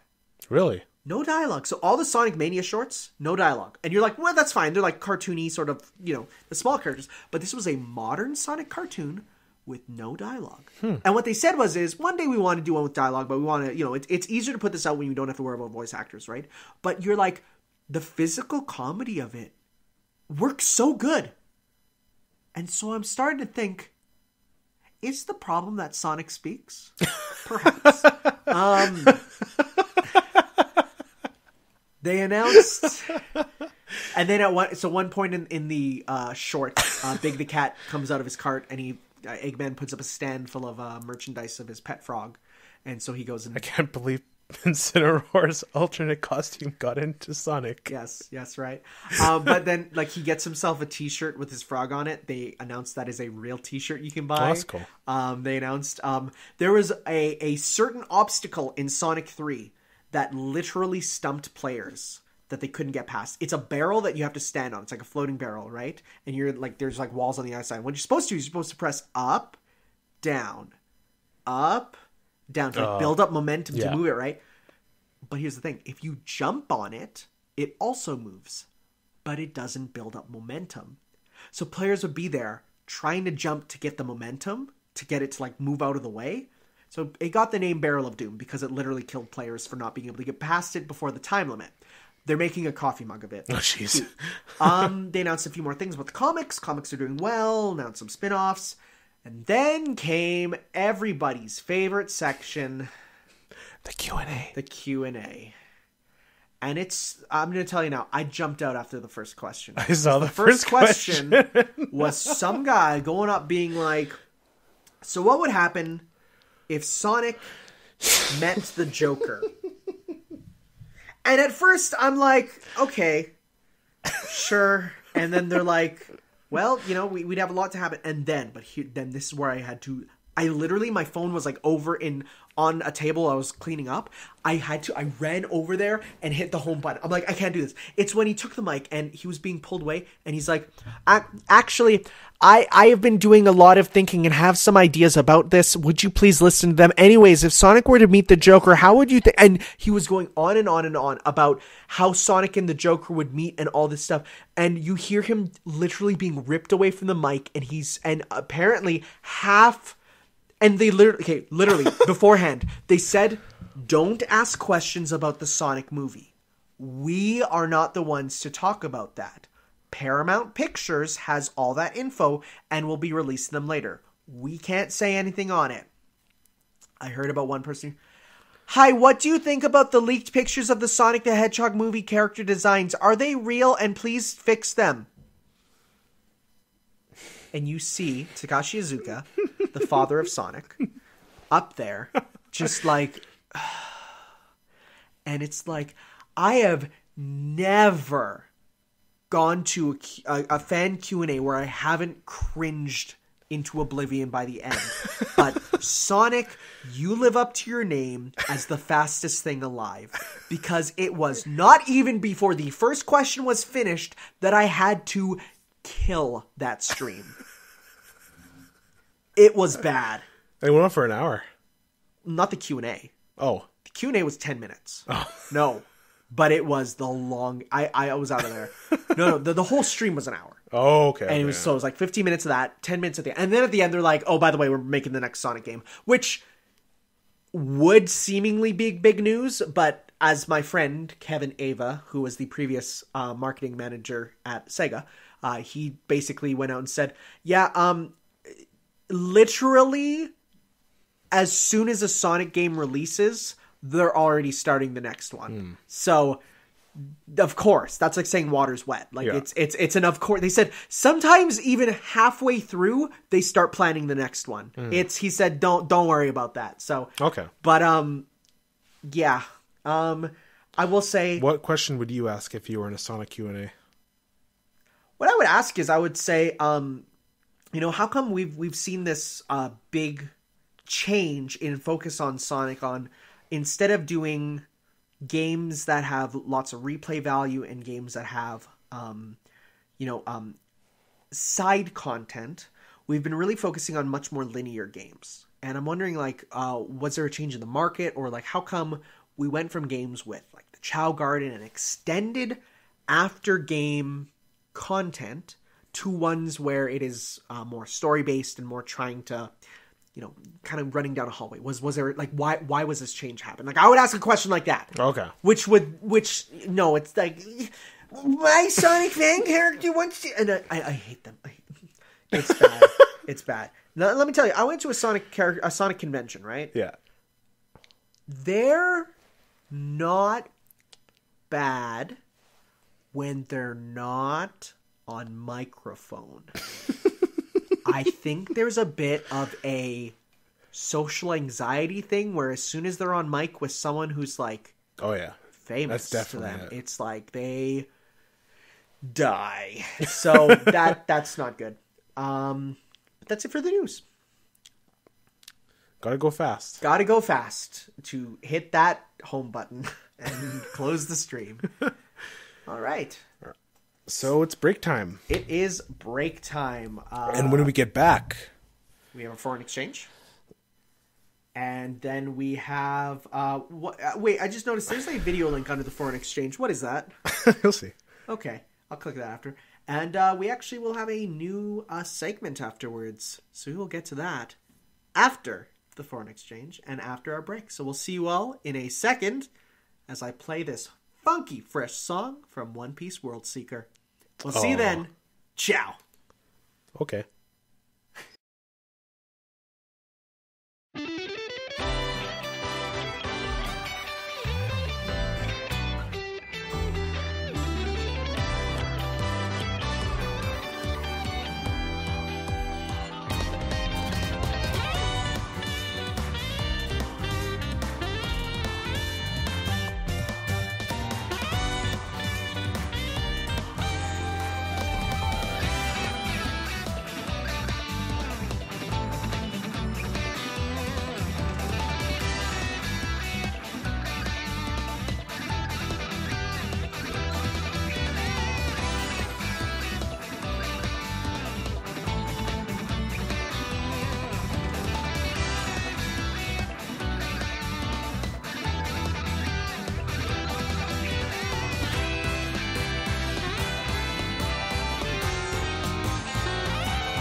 Welcome back to Ships Worldwide. This dude has a haichu in his mouth and he refuses to finish it before we start. Now it's done.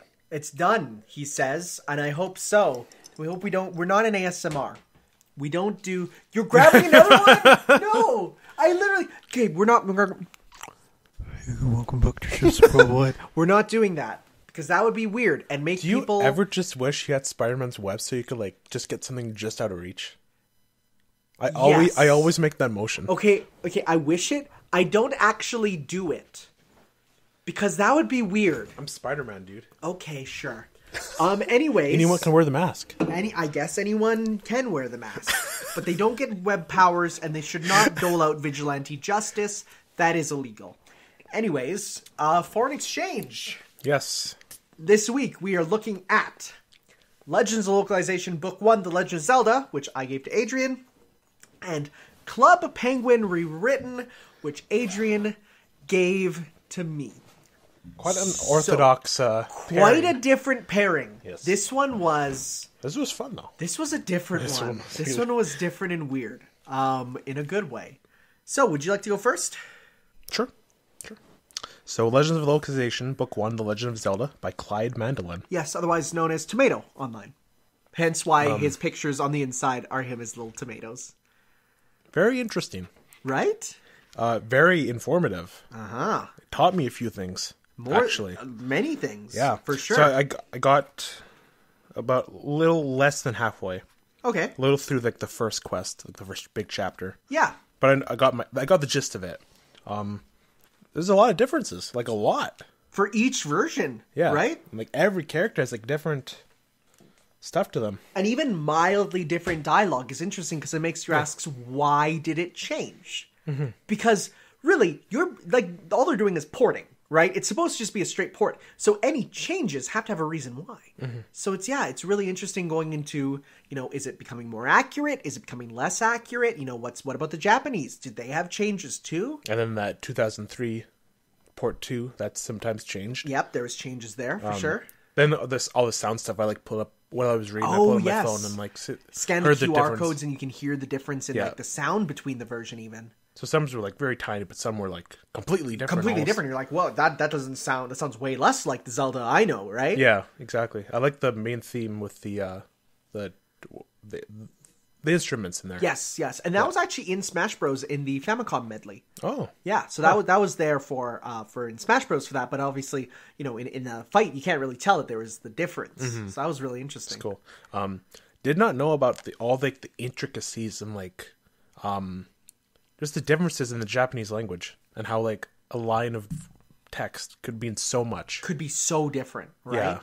Well, even like the fact that we have to say he, she, or it, right? But they can say none of those things and refer to something, right? Like they can do non-gendered, non-specific third person, like, and they can do that. And so it's like when you're talking about something that maybe a person you don't know their identity of, like how do you translate that to English, right? So I found it just so interesting and intriguing and it makes you wonder about like, and this is for Zelda 1, which is a game with not much dialogue.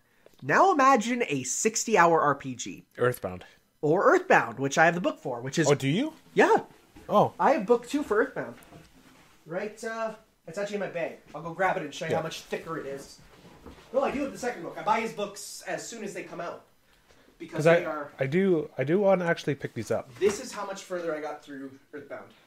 And this is the Earthbound one. It's a heftier boy, right? Oh, yeah. It is a much heftier boy, and it goes into much more detail. It's like a huge RPG. Well, and it goes through every single part of the game. Wow. Every single part. It has less revisions, but even still, it goes into, because it goes in, there's more Japanese revisions for this one. Because it got re-releases on the Game Boy Advance and how that changed and all that. So, how much do these cost you?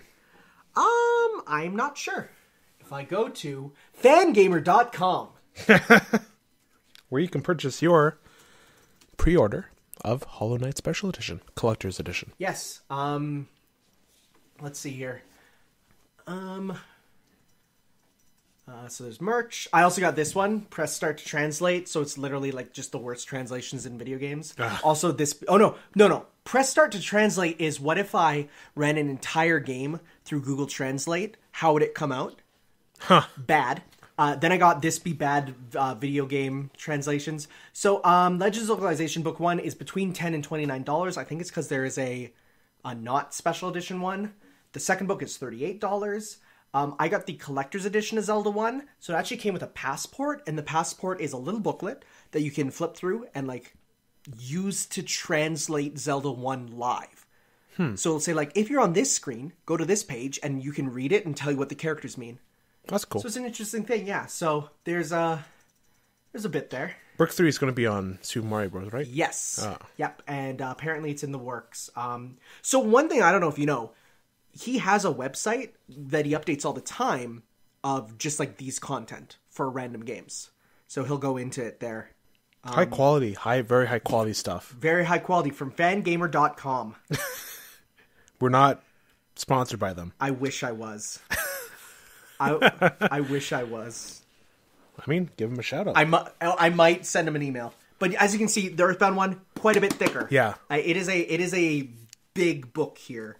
So you didn't then, I guess, get to the last section of the Zelda book. Because there's some really interesting stuff there. Because after it goes into the game... Did you flip through afterwards? No, I didn't. Okay, so they go into, like, weird things that reference it. Like, for instance, board games. Zelda 1 board games. Japanese board game. North American board game. What are the differences?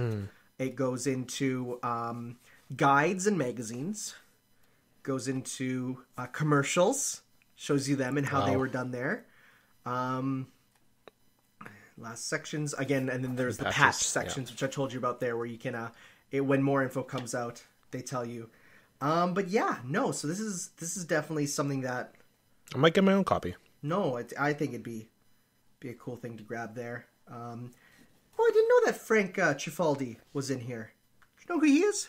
He's the guy who works on all the Classic Collection NES stuff. Oh, so that's really cool. I didn't know he was in here. Now I know him. But yeah, I got mine signed because I got it like right away. Got a copy 85 of 500. Nice. So yeah, no. What was the most interesting thing that you learned, you'd say? Definitely the Japanese like mannerisms and like how, like when I knew that and went into the actual like characters differences. Yeah. And like just how like. I bet you it made some stuff from playing a few Japanese games make a bit more sense. Yeah. Like maybe if you thought back on Persona 5 or something. Let's see here. Just trying to flip through about anything that I found really interesting. Oh yeah, kill mode in the Japanese version. How they just call it kill mode, which is not good. And then the Nazi level, which they had to change to make it into an eagle. And just even like the fact that there's differences between the versions. Oh, this section. Yeah, that's part dialects. Really interesting. So how each part of Japan, from Hokkaido to Ichigo to Izu to Kansai. So Kansai dialect is one of the worst.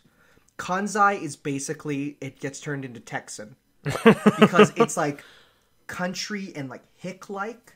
So, yeah. So I think it's a real cool book. It is cool. So thinking of getting it though? Yeah. Okay. Well, I'm glad to introduce you. The presentation is really, it's catching me. So good there. Yeah. But yeah, okay. Okay. Sounds good. Sounds good. Okay, Club Penguin. Club Penguin. So I gotta say, that stream is possibly the funniest thing I've ever done. Yes. I can't believe how perfectly things fit into place. So, okay, I go to stream it, and I set it up just to be like, okay, we have chat on one side, kind of just, I didn't do anything fancy with my OBS. I just said, just record my screen and just cut off the top, right? So that means you got the raw experience. You were playing on here? No, it's actually on my fancy computer there. Oh, okay. So I was doing that there, and I hop in, I'm going around, and the first thing I see, really, as soon as I start, is there's a penguin there following me named Fate Saber. And I'm like, wait a second. And then... I thought it was just the stars aligned. No. And someone... I knew, because I announced it, I knew that something was up, right? And then they were playing with me, and I would make jokes. I'd be like, "Arigato, Saber-chan," and they'd be like responding to me. And then at one point they said "Saber," more like "Sledder," and I'm like, "This is someone who's watching, right?" It's pretty obvious. But we went through this whole drama, and I guess it was technically Club Penguin roleplay in the end, but. Emotions were high. This is so sad. And I legitimately felt distressed at the end when they said, like, "Never forget me." And then they disappeared a final time with a little dance. Your last were just off the chart. Oh, and it was... And then that penguin, that random guy. That random dumbasses. guy! I couldn't believe it. It was just like... The noise you made. It was so perfect. That whole stream was incredible. Everything was a highlight, honestly. Then the pizza making. Oh my god! I went back. Like the part I didn't watch that part, but I went back to watch it, and it had me dying. I've never played anything more stressful than that pizza game. I couldn't like. You expect a ramp up in difficulty, but I jumped off a cliff pretty much. Yeah. It was like, survive. You gotta get good. Played the pizza theme, and all I could do, my commentary devolved into me singing the pizza theme. Seaweed. What was that? It was a highlight on your Twitter. It was someone in the coffee shop and their name. Jelly Bean.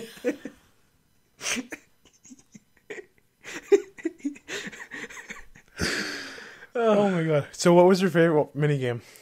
Okay, the underwater one, the aqua grabber. The aqua grabber. That one felt like a full-fledged like game, and I'm like, wow. And then even getting like when I went to go get the quartz crystal there at the end, it was like that was tough. Mm-hmm. That was one that you're like, how am I supposed to do this? Because you got wind, you got the ocean currents, you got stuff bumping into you, and you have to worry about your air, and you're like, wow. Mm-hmm. That was a legitimately difficult one, and I got lots of money for beating it. Oh yeah. So I'm like, yeah, awesome. But that one was one that was really fun. What was your least favorite? And you didn't play the beans minigame at the coffee shop. There's one at the first floor. That's not Makala? No. There's one of the first four. Okay, I will let you know. I had Makala as a kid, never learned how to play it. Finally learned how to play it here. I did actually. Boy, that one's tough. Yeah. Let's see, what else was there? I remember liking the surfing game a lot more as a kid. You also didn't play Jetpack Adventure. Okay, well, I don't know where half them are. So, but that's fine. The Puffle Cannon one. I mean, you don't get much money, but that one's a fun little game. Yeah.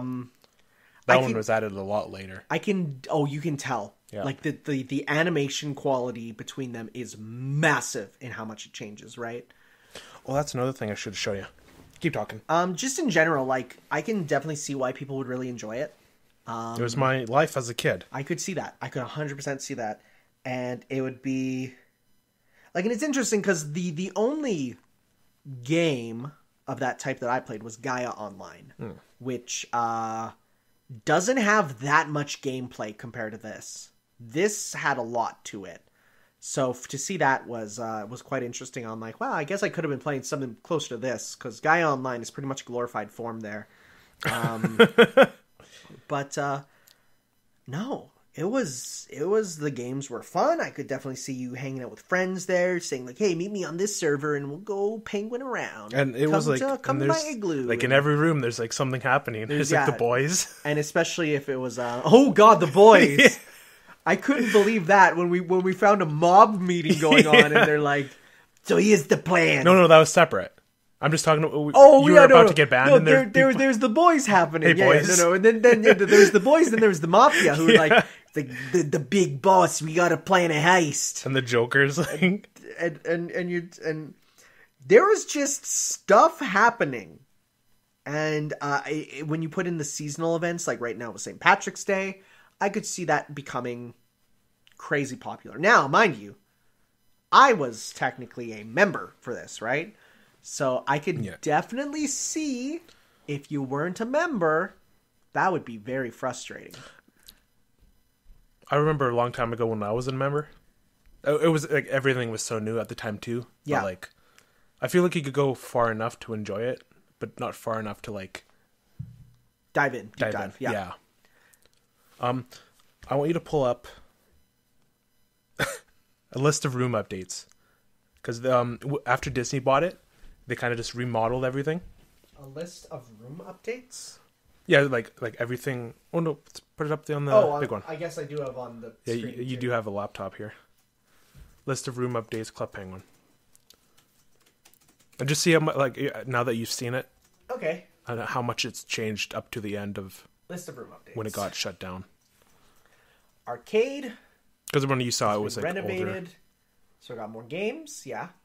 No, it's that. Ooh. It was that. Yeah, now it's even bigger.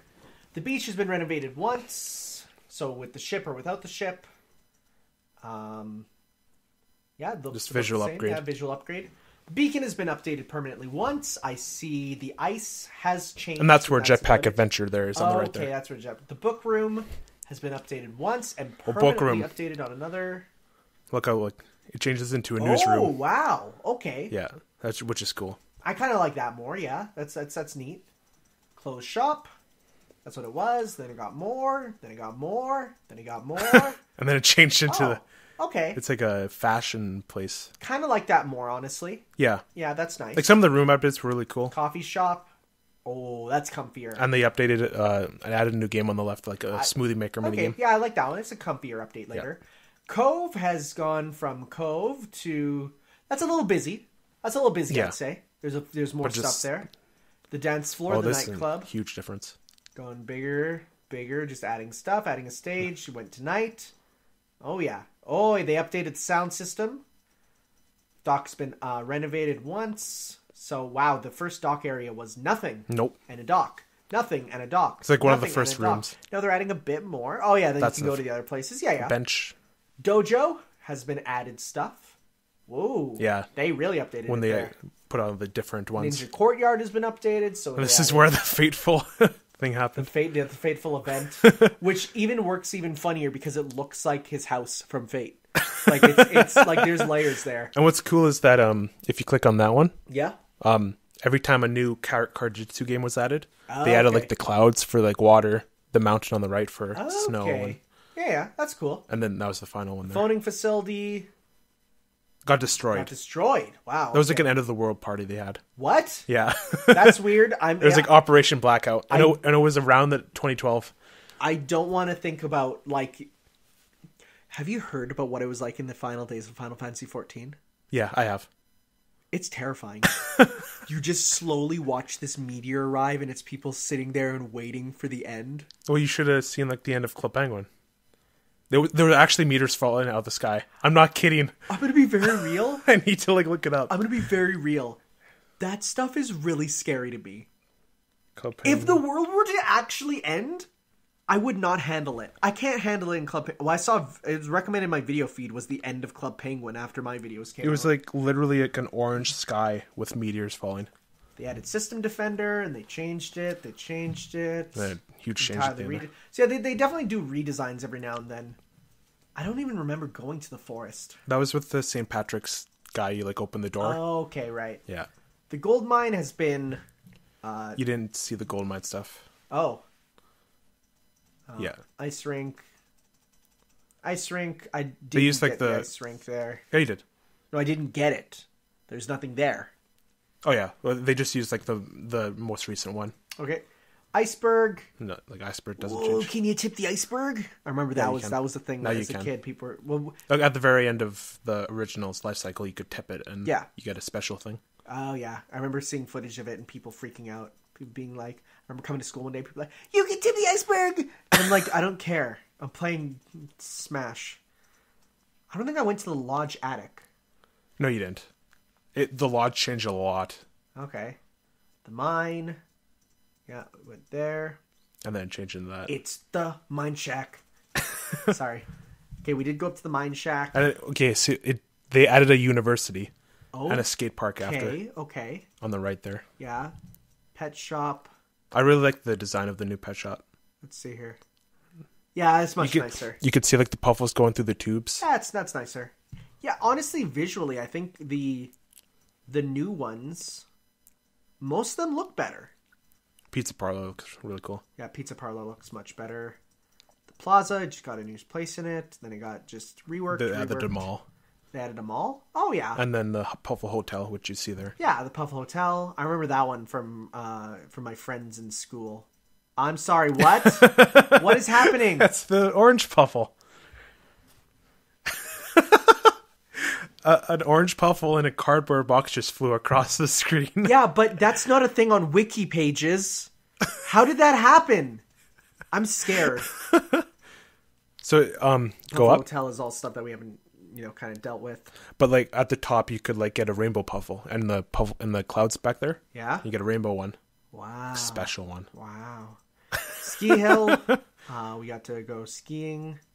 Ski Lodge. There's a ski lodge. Big difference right there. Yeah, again, like they visually upgraded them. A lot of them.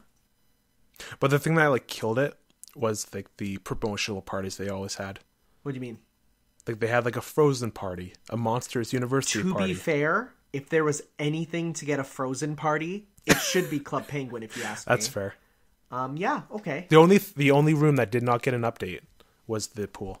Okay. What's the secret rooms? The secret rooms. Secret rooms. What do we got? The iceberg. Oh, we've seen... Wait, there's a UFO? Oh, spooky. Okay, so it's just rooms that aren't super known. Okay. Yeah. Okay. Well, that... Honestly, Club Penguin was... I can see the appeal, and it's something that, if I was a kid, I could see getting super into. Mm-hmm. But as an adult, I don't think I'll play it again, personally. Don't play it. I did get banned at the end there for saying butthole. Which is weird that the guy who said dumbasses didn't. Yeah.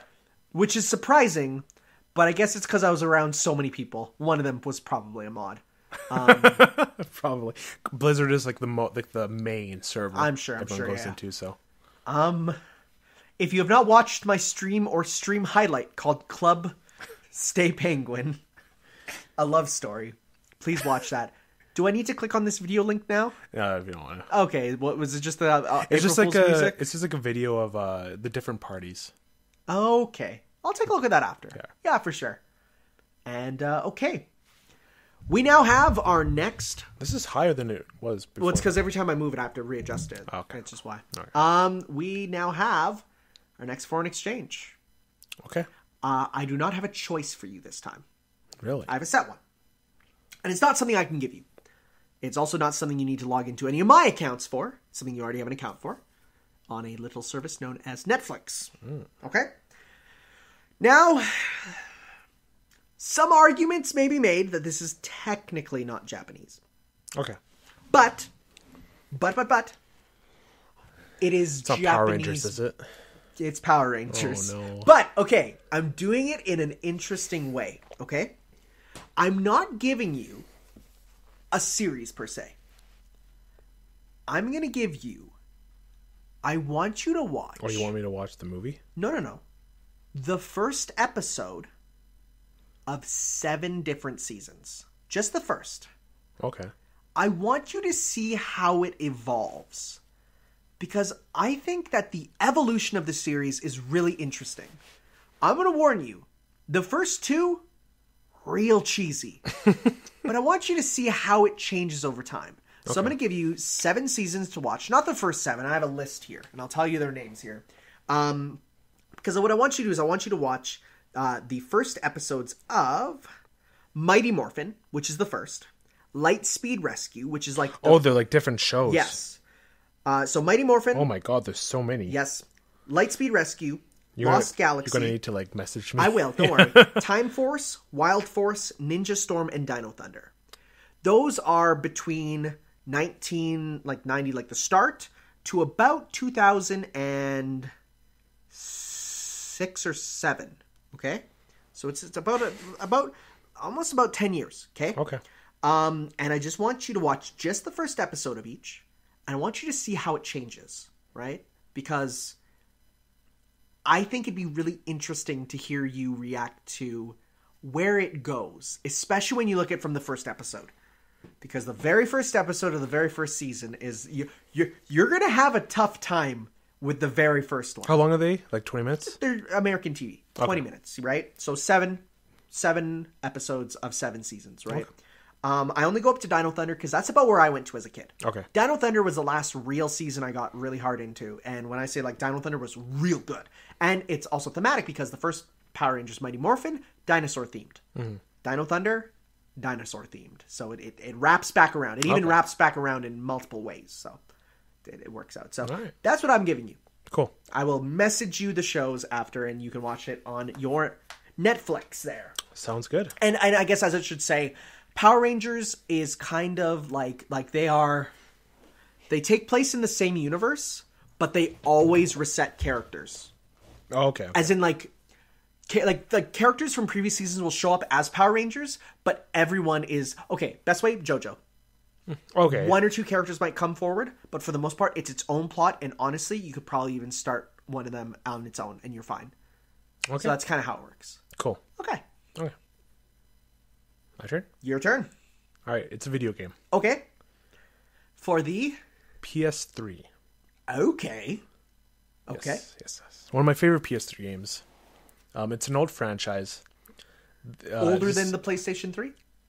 Yes. Okay. PS2, I think, yeah. Okay. It's the most recent game in this series. Came out in 2012. So it's a late one. Yeah. Okay. It's an EA game. Ooh. It's a good EA game, though. Ooh. It's before they they got really scummy. Before the bad times. Yes. There's an element to it. An element. Is it fire? Haha. No. Joking. Okay. Is it a racing game? No. Okay. That was where my mind first went to, like a Blur or a Zoom or whatever. No racing game. No racing? Okay. No. Okay. I mean, racing is involved. Okay. Racing is involved in an EA game. My Sims? No. You might not attach this game to the EA brand, since they weren't like pushing the EA name. But is it by Maxim? No. Okay. Huh. What genre be it? If I say it, it's going to like give it right away. Well, that's fine. I want to know. Okay. It's a sport. It's a sport game. Are you joking? You're giving me a sports game? It's not like basketball or soccer. It's not FIFA. It's not NBA. It's not NFL. But it's a sports game. You can go outside right now and do it. Not right now. You have to go... And not me, but a person who is physically fit. Yeah, anyone can do this, you know? I could have done it. What? Yeah. You just got to go a little bit farther down in the country. What in the Sam Hill are you talking about? I have no idea. You can go to Jasper and do it. Oh, okay. Does it involve snow? Yes. Okay, is it, does it have the letter S in it? Yes. Oh, okay. Is it an SSX game? Yes. Okay. I played Tricky as a kid a couple times. Did you play... Okay, so I could only get the disc. That's fine. So, it's the 2012 version. I have not played 2012 SSX. It's really good. Is it? A lot of licensed music, so just warning you. That's fine. I just won't get monetized for that. Is there DLC? No. Okay, I was just going to check to see if there's anything I should download beforehand. I don't think so. Okay. But yeah, it's... We'll really see how that goes. I played it a lot back when it came out. Okay. I'm looking forward to it. Cool. So next week we have SSX versus Power Rangers. Power Rangers. Yes. Why are they fighting? Yeah. There's no fighting involved. We're fighting after this. There's no fighting involved here. Oh, but segue. we do have fighting involved in our new segment called Border Battle. Yes. So, this came to me when I was at Teachers Convention. I found an item there, or rather a series of items, that I thought, hey, we could do something really cool with this. I'm actually taking from a known established card game called Super Fight, where we are going to play one hand of it. My water tastes bad. Why does it taste bad? Maybe did the ice melt? Yeah. Probably. We're going to play one hand of it, where we will basically draw cards, choose our warrior, choose our attribute. Mm-hmm. We will argue our cases, and the audience will get to vote on who they think argued the better. So for this episode, it's not going to be any stakes. Oh, we're going to have stakes later, We're going to have stakes later. Okay. I've been thinking about it. I was like at work. I'm like... So we gotta try hard then. I'm figuring stuff out. Okay. So maybe next time. Next time. Yeah. Well, of course, because, I mean, we don't have it really. Well, and I will say, I have separated out the white cards, the character cards, into Japan versus the rest of the world. Adrian's deck is a lot bigger than mine. And that is because I did order the anime decks, which should buff up mine. But they actually sent me the wrong one. They sent me the R-rated deck. I got about 8 or 9 cards out of that pack that I'm like, that's appropriate enough to be added in. There's a few that I'm like, sure, I'll use that. Like, for example, okay, I will say, there's some cards that will say, like a modifier that says swinging around the dead body of blank. So you get to add another character card to it, right? You've been also looking at the Walking Dead pack. It's actually on sale, so I'm glad I waited. There you go. So I order it right now on air. So I will say, I got the base pack. I got the 2 anime packs that are coming. I have the Street Fighter pack officially licensed. I have that here in part of mine. And then a few of the R-rated deck. Not the whole thing, just a few. So we are going to be playing, as I said, 1 round of it. Now I will make a suggestion, okay? What's that? So we have the ability to, when we play, we draw 3 cards of black and 3 cards of white each. White being our characters, black being our modifiers. If you would like, you can discard both of your hands, so like both the black and the white, to get a full new set once. Okay. So if you get it and you're like, I got nothing here, you can discard both of them. You can't discard one. You got to discard the whole thing. So you can do it once, okay? So, I have my deck of white in front of me. You can take your deck of white, give them a good shuffle. Again, his is quite a bit larger than mine. I have them in individually marked bags for east and west so that they don't get cross-contaminated. Don't take a look too much at what the cards are. The surprise is what matters. Though, I mean, I've seen them all, but that's fine. I'm terrible at shuffling. Don't worry. Just a little bit. Just a little bit. You can even take just like half of it and shuffle it, honestly. Because it doesn't matter. Because all we're drawing is 3. So we're shuffling it up. Okay, I got mine. And while that's going, I will take out a section of the black cards for us. We have many black cards. So black cards are the modifiers. They're the ones that will change it up. You can also apply modifiers to the opponent. So if you would prefer, if you get a card that is something that makes it harder, you can use it on the opponent instead. Okay. So and we will throw up a poll at the end. Yes, there will be a poll that will be in the description on YouTube. It will also be on our Twitter feed for people to vote on. Are we going to do the Twitter poll, or are we going to do poll, yeah. straw poll? Twitter poll. Twitter poll? Yep, okay. Twitter poll. What's that going to go up? That will go up as soon as the episode is up. Okay. Yep. So that's on you then, because when the episode goes live. Yep. Okay. So, okay, let's get started. So I will get you to draw 3 cards from the white and 3 cards from the black behind me.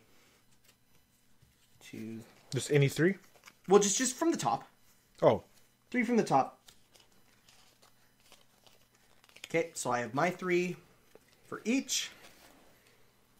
And then, so you draw the first 3 there, and then your 3 black cards. So we will select 1 card each. 1 white, that's your character. 1 black, that is your, again, ability. Okay. So 1 white and 1 black. 1 white, 1 black, yes. Unless one of your cards calls for an extra one. Oh, okay. And then take the rest of the cards once you have them, and you can discard them. Just back onto the table. Make sure you don't cross-contaminate them. And I have mine. Okay. Just put them down. You're good. Okay. So, we both have our cards. I'm cross-contaminating. No, well, the color I'm not too worried about. I'm more worried about the east versus west. Oh, okay. Okay, ready? Okay, so okay, and I will say, the fight always takes place in our Earth's New York City for location, okay? Okay. That's in the rules. It's literally said. It's either, they said you can either go with an empty field or New York City. To mix things up, let's go with New York City, okay? On our Earth. Okay. Ready? 3, 2, 1. I have a K-pop star in a berserker rage. Of an eagle who just drank 5 energy drinks, Ooh. aka Pet Shop. Oh, that's okay. So we got basically Pet Shop versus an angry K-pop star. Yes. Okay. So now we have to argue. So we'll just go back and forth. So I'm going to start off by saying the K-pop star is angry. But you know who's angrier? His fans. And have you ever seen K-pop fans? My God. Is that allowed? Are we allowed to take out? Like people that be with them? Yeah. Well, if he's a star, he obviously has to have followers. Okay. You're allowed to argue whatever you want. Okay. Yeah. So if he's mad, his fans would be angrier. And in a place like, say, New York City, heavily populated, how many would there be that were A, swarming him at a given moment, and B, within range of attack? I'm an eagle. You are an eagle. Who can just go wherever I want. Uh-huh. I can disappear into the city. Mm-hmm. And attack whenever I want. With? My beak. With your beak. It's sharp. Okay. I can just hone it on you. You could. But how could you do that when I have a swarm of fangirls who can jump up and guard me? Right? I can just... Plus, you drank Red Bull. 5 of them. That could cause heart palpitations in its little bird heart. Right? But if it's a JoJo bird... Okay. Some mighty fine implications you got there, but sure. So the K-pop star isn't a berserker rage, or is it the fans? Well, he's in a rage too. But as we know, K-pop stans stan their Lunas, which means that they what's the word? Oh my God, what is it? They kin with him. So when he's mad, literally, since he is them, they are mad. Because they kin. They stan. Okay, Do you know anything what I just said? No. Okay, well... It kind of flew right over my head. Someone will listen. Someone will know. My eagle can summon other birds and attack you. Can eagles do that, though? I mean, cacaw, right? I mean, you might be... I'm not a bird myself. You might get one mate. Or maybe a baby. But I don't think your bird is not the Aquaman of birds. It is just an eagle. What if the energy drinks, like, awoken something in the bird? So you're saying it's you happened to get the one magical energy drink that, was like had the Inhuman formula in it or something. Yeah. It did. That's a mighty fine if, my good sir. Because you know what my K-pop star has? Bad music. And you know what bad music does to birds? Makes them want to fly away.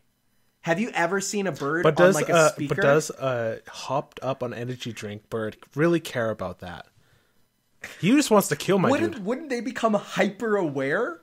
Wouldn't their senses get stronger? Exactly. So that means their hearing's stronger. So that means the music sounds worse. But their attacks are stronger. Yeah, but if all my K-pop star has to do is break out into one of his top 40 chart songs, and all of his fangirls sing along too. Okay, but I'm saying this eagle doesn't have that. You're saying your eagle has no ears? Yeah, sure. I mean, that's a problem then. He has no sense of balance. Ears are what determine a sense of balance in something. Oh, he's thinking. I'm like forgetting we're recording. That's good. You're getting into it. What if I chewed the cans that the energy drink came from, and they're super spiky. Okay. And I could shoot them from my beak directly towards you. So Pet Shop. Yes. Okay. Well, let's pretend that I can get my fangirls to kind of go and collect stuff for me and form a shield. So almost like Harvest, if you will. So basically, we're having a stand battle. of I think this is the gonna harvest of angry K-pop fans versus Pet Shop. I feel like my precision can take you down easily. Okay, I mean, you do have an advantage of height for sure, but I can go into buildings. And can birds open up doors? I think not. Good. They can go through the windows. Oh snap! They could. But what if an eagle hopped up on energy drinks can just shoot right through a window. Glass doesn't even affect them. Okay. So you'd have to be in a bathroom. But bathrooms, you drink 5 energy drinks. You gotta pee sometime. And you know what? I'm a bird. I can piss wherever I want. Oh, darn it, you're right. Couldn't even get to the bathroom. I have... Shoot. I think I'm about done. I can just peck through that door. Okay. Well, I think we'll leave it up to the fans to determine who would win this fight of Border Battle. There you go. I love that name. It's good. We were originally thinking of Turbulence there. Yeah. I was trying to think of something like Street Fighter for like the World Tournament or something. Yeah, but Border Battle works good. Yeah, so good alliteration. Yeah. All right, we'll throw up the poll. See who you think wins. Me with my Berserker Rage K-pop star. So we have to discard these now. Yeah, because then we're done. We're just done. To make sure, Yep. When we're done. Yep. So we put them back. Put them away. And in the future, we have more cards coming, and we'll see how that goes. And I think we'll also maybe play this with friends if we have friends over for like a party or something. So we'll maybe learn the cards a bit then. But so this Walking Dead pack, it says estimated delivery between April 5th and April 30th. Yeah, mine was about like March 10th to April 5th, pretty much. So it's just whenever it's because Amazon doesn't ship it. It's third party then. Yeah, okay. And then I'll have my anime packs to add to that. Cool. Sounds good. So, with that done, we move on to the second final section before the spoilers, which is the questions. So I need to actually pull up my answers for some of these. Because I needed to do a bit of research. Uh-oh. Oh no, I just got an email from the Otaku box.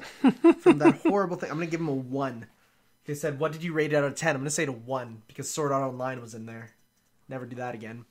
All right, let's get started with the questions. So we have the first one here from Robert. Hey, Canada dudes. I like that. How's it going? So Tanner, you talk it up and I bit the bullet. Got myself some of those AirShocks bone conduction earphones. They're cool and all, but I don't think I'm getting the full effect. I have a fat head, so the ends of the headphones or earphones end up coming over my ears, blocking out the sound. Unless I constantly readjust them. Yeah, I mean, that's why I tried them in the store to see if they fit beforehand, personally. But hey, I don't know. That aside, they're still good. The sound quality is good. As good or better than my old earbuds. Yeah, the sound quality is great. I don't have to worry about a short in my wire. Can't wait for the future where I cut out the middleman and my phone just beams the music straight to my brain. That is obviously the next thing that's going to happen.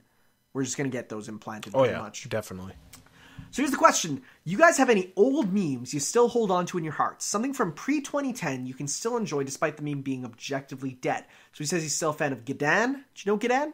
No, I don't. Get down, you and I would have sued us. You don't know Gidan? No. Were you on the internet pre-2010? Like the real internet, not Club Penguin? Okay. Probably not.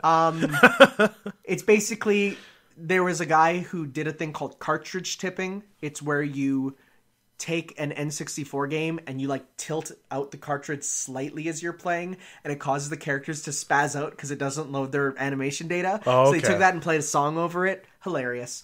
And the song is good, is what it is. So I guess for me, one of the big things is, if a meme is a song, I'll usually buy it and actually incorporate it into my soundtrack of like my life. So like, Never Gonna Give You Up, that's never left my music sound list. Wow. Numa Numa? You know Numa Numa. I know, yeah. Okay, I was worried. No, I knew that. Was worried. Even Chocolate Rain. Some stay dry while others feel the pain. Is Free Real Estate before 2010? Oh, God, no. Free Real Estate is new. I like You're the Man Now, Dog. That's a good one. You're looking at me like you have no idea what I'm talking about. I don't. That's worrying. Okay, what do you have? I really like... No! I see an advice dog thing on yours. No! No, that's the bad one. What does it say? Brought home some hose and weed. Remover to keep my lawn in tip-top shape. That's pretty funny. I like those ones. You legitimately enjoy those ones still. Yikes. No, just that one specifically. Oh, just that one. The one that's like top text, bottom text difference. Okay. That's something, it says something, but then the more you read on it changes. Yeah. I do still find Chuck Norris memes a little funny, just because some of them are so absurd that you can just replace Chuck Norris to be someone not as racist. And I highly recommend, if you're a fan of old memes, to go check out Pork and Beans, the music video by Weezer. It's literally a music video featuring 2008, 2010 memes to a pretty good song, but it's like real obscure stuff in there, like not really obscure, but like, you know, you got like the dramatic groundhog, you got the Star Wars kid, you got the muffin time, the original, not the bad TikTok one. Yeah, that's a good one. I like old memes; they make me happy. Anyways, thanks, Robert. And going from Robert, next up we have Rob, different people, who says, "Hey Tyner and Adrian, hope you two had good weeks. Hope you enjoy these questions." So number one. Since the Sonic movie continues to look hilariously bad, I wonder if they would even use any piece of music from the games. Do you think that any adaptation of video games should use at least one song or music from the OST? For example, in the anime adaptation of Tales of Symphonia, they never used a piece of music from the game. I haven't answered why this is. Japanese music licensing is the worst. That's why in Detective Pikachu, we don't hear any music from the Pokemon games, but we get a remix of the original Pokemon opening theme from the West. Oh, okay. I can buy a license to use the Pokemon theme myself. I go to the website, I click buy license. Done. Japan, hugely different. Oh, okay. It is almost impossible. Unless in certain circumstances. Like, the only ones that jump to my mind is Scott Pilgrim. They played the Zelda Fairy Fountain theme, right? That's different because they obviously they remixed it, and so they might have done something to get that.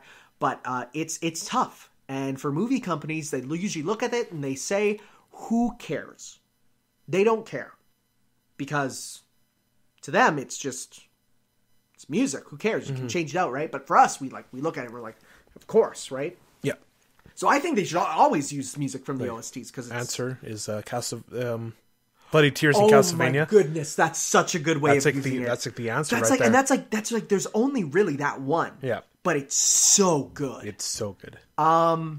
There's been some real good ones recently. The Mega Man cartoon remixes the soundtracks for the Robot Masters when they fight them. It goes from chiptune to orchestra and back, and it's really cool. The absolute best, though, was from DuckTales. DuckTales, the TV show recently, used the Capcom theme from their game of the Moon, which is one of the most famous NES songs because it goes so hard. Okay.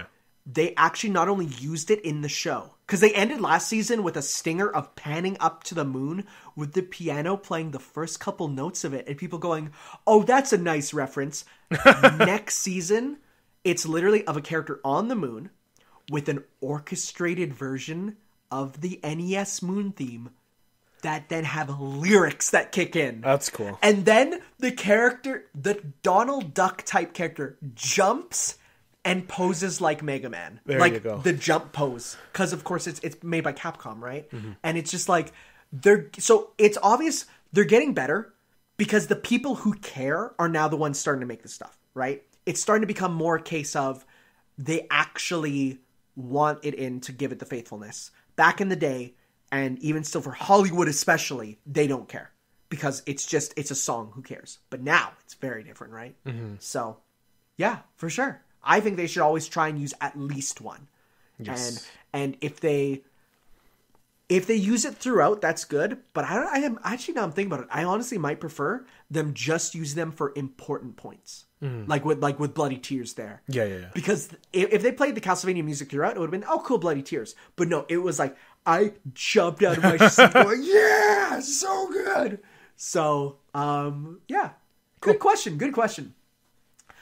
In games, there are battles that you can win, lose, and the story will continue.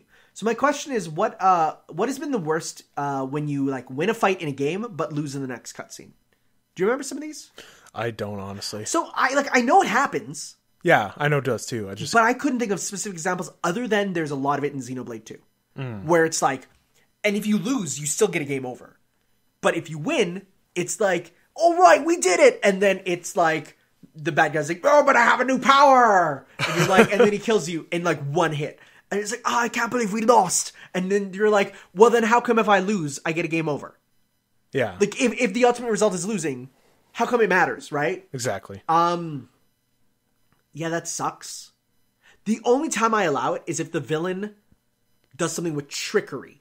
Where he's like, oh, you got me, you killed me, oh, I'm dead on the ground. And then he does something to be like, just kidding. Because then at least you still get the victory, but then he has the next thing, right? Where otherwise it's like, yeah, it's like, oh, we did it. And then, no, just kidding. He's more powerful in the end. I hate that. A game that does this really good is Devil May Cry 5. It drops you at the start at a very, very, very difficult boss that you are not supposed to be able to beat. I like those like that start with like. But if you do, the game cuts to and they lived happily ever after, and you get the credits immediately. Wow. But here's the thing: you have limited moveset, incredibly low health. It is the boss that you fight later. There's no differences. It is him, right? So like for that to be so difficult. Like you have to try hard to win it, right? You can't accidentally get it. But that one does it well because it's like you lose, you continue, you win, you get a special prize. I like that the most. Okay. Or even there's some games I know that if you beat it, you get an alternate ending. Like for example, Chrono Trigger, you can fight, it's a game about time travel, right? You can fight the final boss whenever you want. You just go to the day of the final boss. You can fight him whenever. So if you're in the middle of the game's story and you decide, powerful enough, let's go fight the final boss, depending on where you are, depending on the events, the future will change. For example, if you're in the middle of a quest, if you're in the middle of a quest where it's like, oh, you need to do this thing to do this, or this villain will get away. If you kill the final boss while the villain is still around, then the ending will show that villain taking over. Because you killed the final boss and stopped the time thing happening at that time. Like, that's the best way to deal with it, that's right? cool. And then if you lose it even still, then it's like, okay, just try again. Like, I think those are good ways of dealing with it. Okay. Number 3. This is just a silly question. What fictional character do you like that shares your first name? Also, what fictional character do you find annoying that shares your first name? Adrian Toombs. Who's that? Vulture. Okay. Do you like that one? Yeah. That's a good definitely one in Homecoming. Okay. Yeah. And what about one that you find annoying? I have a second one, but I like him too. Okay, but who's it? Alucard's first name is Adrian, right? Yes. Yes. Tepes. Adrian Tepes. Yep. He's cool. That's a good one. So I only have 2 people named Tanner who I know fictionally. That's it. Really? I don't know of any others. Like I don't know any others. The main character of Driver, the Driver series, Tanner, and then there was a incidental side character in the show Beyblade, and that's it. What about Tanner from the Cineplex? He's not fictional. He's a real person who comes on and tells you about movies coming out, and yes, but he's a real person. Maybe that's not his real name. Maybe that's a stage name. No, I think that's his real name. I thought you'd have a lot more. Your name is way more common than mine. See, I thought the opposite. What? Yeah. I'm going to type in fictional characters named Adrian. I did too, and didn't come up with much. Really? Okay, Adrian, right here. Okay. You got a bunch of popes? They're not fictional. What am I saying? Yeah, that's what I'm... Okay, fictional characters. Oh. Mouse? Yeah, that's because your mouse is terrible. Okay, you had Adrian Corbo, Flex in Marvel Comics. Got Adrian Iveshkov in The Vampire Academy. Adrian Leverkuh from Dr. Faustus, of course. Adrian Penelo from Rocky. Yeah, I hate her. Yep. Oh, you hate them? Okay. Because like, Adrian, I was like, haha, very funny. Get out of my way. Dude, you got Ozymandias from Watchmen. You got Adrian, spawn of Satan in the film Rosemary's Baby. You got the protagonist of Half-Life Opposing Force.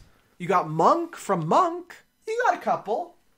I'm going to type in Tanner and see what comes up. I bet you this page doesn't even exist. Ganner? Okay, here we go. Popular culture. I have a Swiss film, a TV series, Tanner, fictional video game character and protagonist of the Driver series, Tanner on Tanner, a 2004 comedy. Don't know about that. That's it. That's it. Huh. Interesting.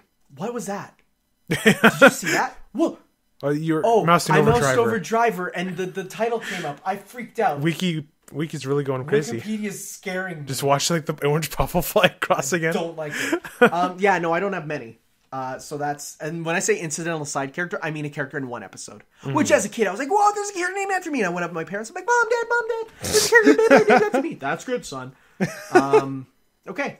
Can't wait to listen to the next podcast. Hope you two have a good day. Thank you for that. And finally, we have one from Mauricio here. Hey guys, been a while. Beat DMC5 and I still think KH3 is my goatee. Saw Captain Marvel and the Fate Stay movie that Tanner couldn't see. I will, eventually. Number one, so I've been watching KZ Excellence. I think he follows me on Twitter. From recommendation from Tom for months now, and wow, he's amazing. But as I was watching his podcast NLP, with the exception of his voice, he's literally a copy of Tanner. The persona, mannerism, area of expertise in games, and other insane stuff common people don't know about the same. Thank you for implying that I just know insane stuff. Have you ever come across someone, internet, real life, anything that reminded you of another person or a friend? Well, I see a flat cap anywhere. Yeah, right? Yeah. I now literally will point out and say, that's mine. That's me. They're like, even no, if it's not. If it's a GIF on the internet, it's like, hey, that's mine. Yeah, that's me. Sue the person in right? the GIF. Yeah. For me, I'd say like, that's the reason I jumped really quickly on like the Best Friends YouTube channel, was because it was just like me and my friends. Like, the way they talk about stuff, the words they used. I mean, it did help that they watched it beforehand, so they kind of adapted their mannerisms. But watching it and just the fact that they talk about like Canadian TV and Canadian things, even though they're Quebec and Quebec is, you know, a little different, but they still, you know, there's a connection there. So as soon as I started watching, like, these are guys I know. Him and Clement from YouTube, both of them, I was just like, just the fact that they're Canadian, because there's a unique experience to being Canadian, I feel. Because we don't get everything the States has. You feel like limited in that regard. And, you know, trying to live with that was an interesting thing growing up. And so when I find a channel and I'm like, these guys were in the same situation as me. It's not a situation of, oh, you didn't watch Invader Zim as a kid? I'm like, no, it never aired here. So what do you expect me to do? Right? Yeah. So like, and they don't talk about it because they didn't air for them. So it makes the experience more connectable. Because everything they talk about, I'll be like, yeah, I know that. So, you know, they'll talk about The Zone. They'll talk about, you know, what else is super Canadian that they talk about? I don't know. Not off the top of my head, but that was one for me. Okay. The flat cap's my answer. Oh, that's your answer? Yeah. Okay. Sounds good. Next up, so I was replaying DMC3 and Vanitas thought that Vanitas stole Virgil's combat set there. No, he didn't get far in DMC3, but when I found the first time, it was like, wait, is this the Vanitas combat set? Because if you're going to steal from the best game ever. So the question is, what are some games, movies, anime that you played, seen, or heard that had an almost perfect copy of something else in it? So he gives an example of saying, like, there's a song from Mushi Bugayo, which is a Mushi King in the West here, stole music from Deadly Premonition. So what did you have for this? You go ahead first. So for me, it's just, I'm always surprised whenever something is like a spiritual successor to something, because I feel like you'd think that when something's a spiritual successor, they will usually try and be their own thing. But then you start to realize you're taking a lot of stuff that technically you shouldn't. So for example here, Bayonetta contains plot stuff for Devil May Cry. It contains characters from Devil May Cry. It contains weapons from Okami. And these are stuff that, like, they're not at the same company anymore. Yeah. Like, they're not, so they shouldn't have them. But when you get the sword of a character from Okami with the same name, sound effects, and visual design, you're like, huh, that's a bit weird. But it's good because then it helps, create the universe there.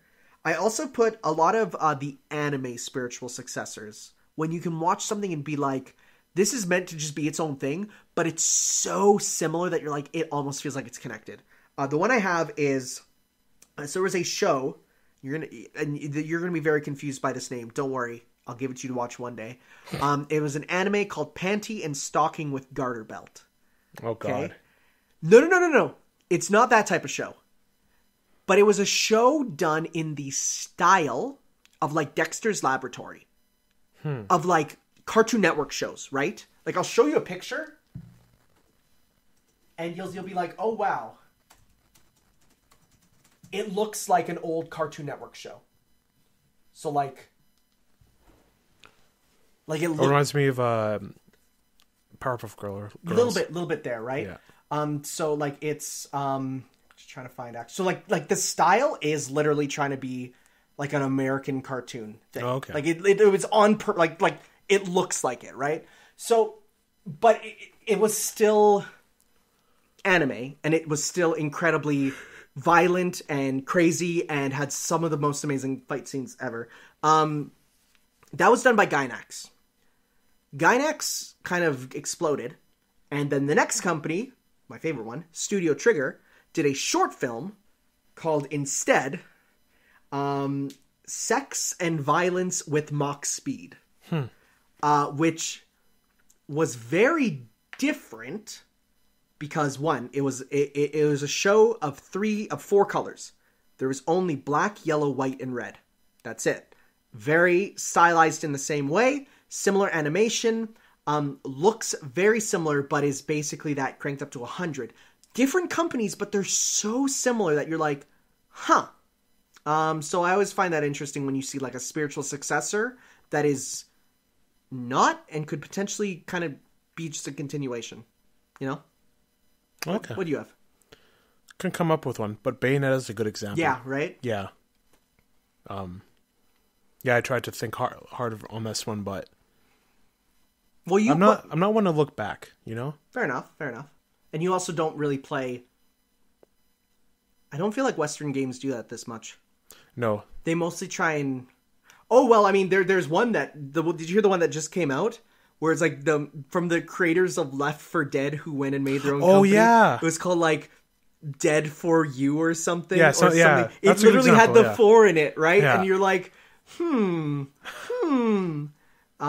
yeah. Okay. Last one. So I learned recently that Star Wars in canon, there are stormtroopers that use lightsabers and are good at them. Question, just like Star Wars now, Kingdom Hearts 3 that can like use guns and bazookas as a weapon. What are some games, anime, movies, whatever, that did something drastically different from the norm that you either like or dislike, and why? There's only one thing I didn't like was Mario Party's change to cars for a bit. Yeah, I didn't like that. But what I did like, Breath of the Wild, big one. Mm-hmm. God of War, PS4. Mm-hmm. Kid Icarus Uprising. I didn't even think about that one. Yeah. Right? So actually mine are a lot more subdued because I talked about both these already. V in Devil May Cry 5, fighting as like a totally like ranged user who does things differently. I was really worried about it, but it came out to be good. And then Luffy turning into Snake in World Eater. World Eater. World Eater, yes. Combine the games even more. No World Seeker there. It works out to be like a weird combo that just works well. Like that's so different from any other One Piece game. All the other ones are action games or fighting games or anything like that. And this one just goes into a full kind of like stealth shooter, and it works. You're right, Mario Party. I dislike that change a lot. Which one you didn't like? Other one? Probably the new sort of. I don't hate it, but I definitely like it less. The new style for Sonic games being the boost formula, being, hallways that you boost through. Like there's very little platforming other than pressing the jump button at the right time. Versus before, you actually like had full like Mario 64 style levels that you still ran through linearly, but you could explore around, right? Mm-hmm. And I definitely preferred that back in the day. I didn't like the change that they made for that. What's your take on Metal Gear Solid 5? Gameplay, phenomenal. Love it. Story, I hate it. It's incomplete. So that's a up and down. But I think that's about it. All right. So that does it for the main section of this podcast. We do have a bit of a spoiler cast to get into. I didn't want to say anything. I thought you forgot. I almost did, but I didn't. So we're going to be talking about, in just a second here, JoJo's Bizarre Adventure Part 4, where we're going to continue talking about some of the characters and stuff as Adrian continues to watch it. And then we'll talk about Captain Marvel. So you can jump out halfway through. We'll tell you, don't worry, we'll cut away from... We're not going to flow seamlessly into one and the other. We'll tell you, okay, if you're done with JoJo, stop here. Yeah. So if you're done here, thanks for watching. See you next time. And JoJo spoilers start. What? We have to give. What about the people who don't know where to find us? Oh, thank you. And who don't want to go into spoilers. You're right. You can find me on @TannerLPer as well as Tanner of the North on YouTube, all one word. You can find me on Twitter at Age1000. Yes, and on Twitch too now. Twitch, yes. Yes, you've been doing a little bit of streaming. What's my name? Age1000. Age1000. Yep, you've been doing a little bit of streaming there. A little bit to give you some of the stuff there. Has it been going better? Yeah, it's Gray Fox really took the wind out of my sails. Yeah, he's tough. Yeah. It took me like 20 tries when I first played it. I got him to the end. He's doing the explodey bit. Yeah. And I'm like, You pretty much have to let him run up to you and then do the combo, and then he runs away, and then he runs up, does the combo. Yeah. That's what you have to do. I'll get to that again. Okay, so now the JoJo spoilers start in 3, 2, 1. Breakdown! Sorry. Hi. JoJo spoilers. Let's go. Okay, so last time we stopped was let's go eat some Italian food. Yes. I'm just going to pull up the episode list. Go bit by bit. Bit by bit. That sounds good. Hopefully Crunchyroll is compatible. There you go. And we'll check out the episodes here. All right. Okay, so Chili Pepper Part 1 and Part 2. Yes. The Red Akira. Hot Chili Pepper. Akira. Yeah. I know that because it's Joker's name in Persona. Oh yeah. That's the way I connected. He's cool. I like the motorcycle bits and all that. I like him with his guitar and how he basically has a very intimate moment with it out there.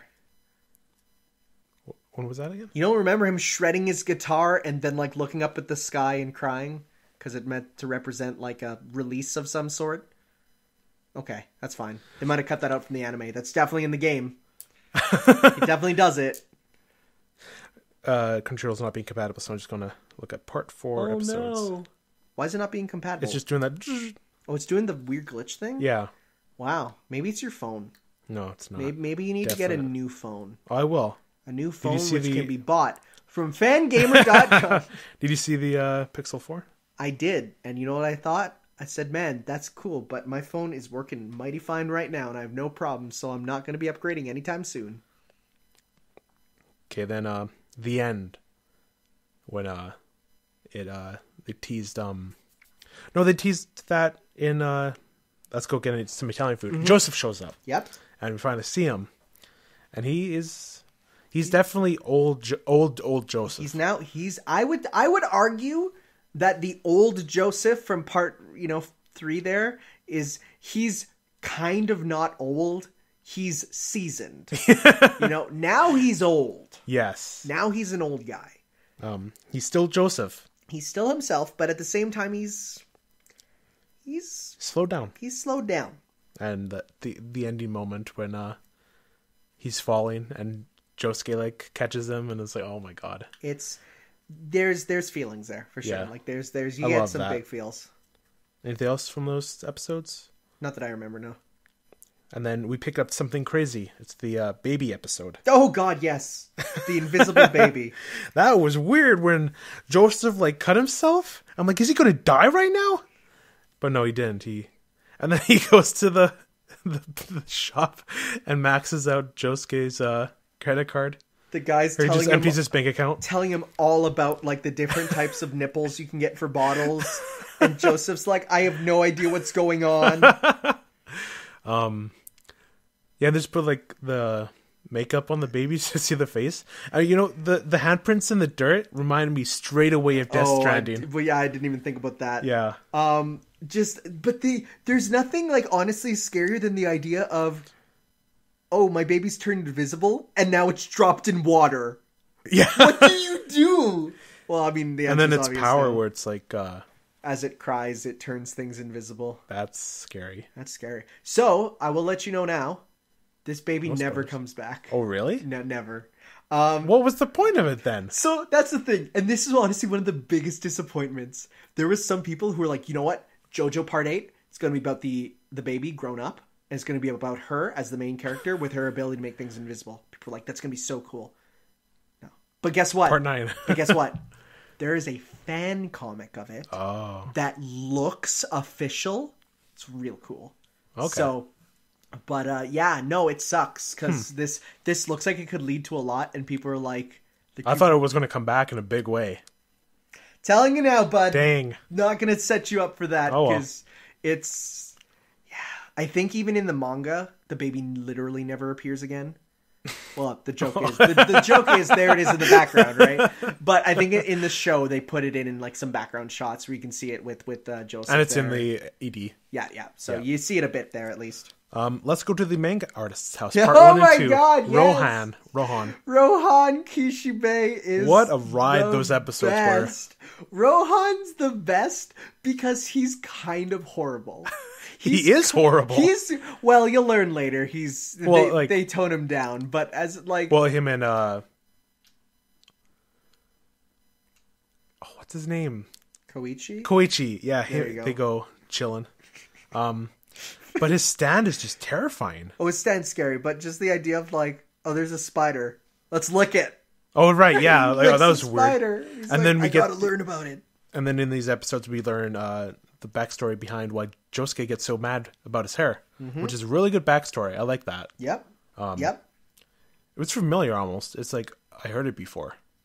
It might have been parodied in something later. Maybe. No, Rohan. Okay. Rohan is a self-insert. Yeah. And B told me that. And he has his own spin-off series. Does he? Yep. I think B told me that too. He gets kind of just randomly sent out. It's called Thus Spoke Rohan Kishibe, and it's just about him going on adventures. Some of them are with stands, some of them are with other things. There's one where he goes to Gucci. Wait, really? There's one.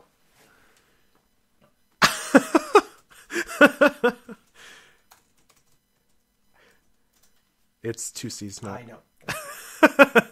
It's literally him going oh my god to Gucci, and it's about him with his grandma's purse that has a stand in it, him going to the Gucci headquarters of this for this Gucci purse to try and get the stand out of it. There's a whole section. Number one, they change their Gucci clothes like every page, and these are all real Gucci clothes. There's a whole section of him like being explained the history of Gucci, and then Rohan literally goes, "Thanks, I didn't come for that information. Can you uncurse my bag?" It's crazy. That's it's like cool. 20 pages there, and it's like he's got a few weird things for sure. Yeah, I just liked when Josuke saw the manga page, but he was literally too angry to care. And he just punches Rohan. Rohan's like, how the hell didn't that work? That was really funny. Let's go hunting. I really like this one. Is that the one with the rats? Yeah. Yeah. That was a fun one. That's a good one. Going, uncle and his nephew. Yes. going hunting. I just like the idea of they just take ball bearings and they flick them with their thumbs. Yeah. And it's like, just get the precise info. It reminded me of Joseph's... The soda lid, right? No, his balls. Oh, a little bit there, yeah. Yeah. Also, what a terrifying stand with the rats. The meat cubes. Oh, yeah. Were they censored for you? No. Oh, wait, they were just black. Okay. Oh, really? So in the Blu-rays and then the manga, you see them. It's I thought it was just like doing black. It's gross. I'm looking forward to seeing that on the Blu-ray when it comes. It's gross. No, all the black, that gets removed for the Blu-rays. Okay, I thought that was like natural. They really integrated that. Yeah, and that's the thing. There's, unlike part 3, where literally there's... I'm just going to type in JoJo part 3 censorship. I'll show you what it looks like. So in part 3, it's like here's part 1. Like, remember that dude with his thing through there? Blocked. This is the bad one.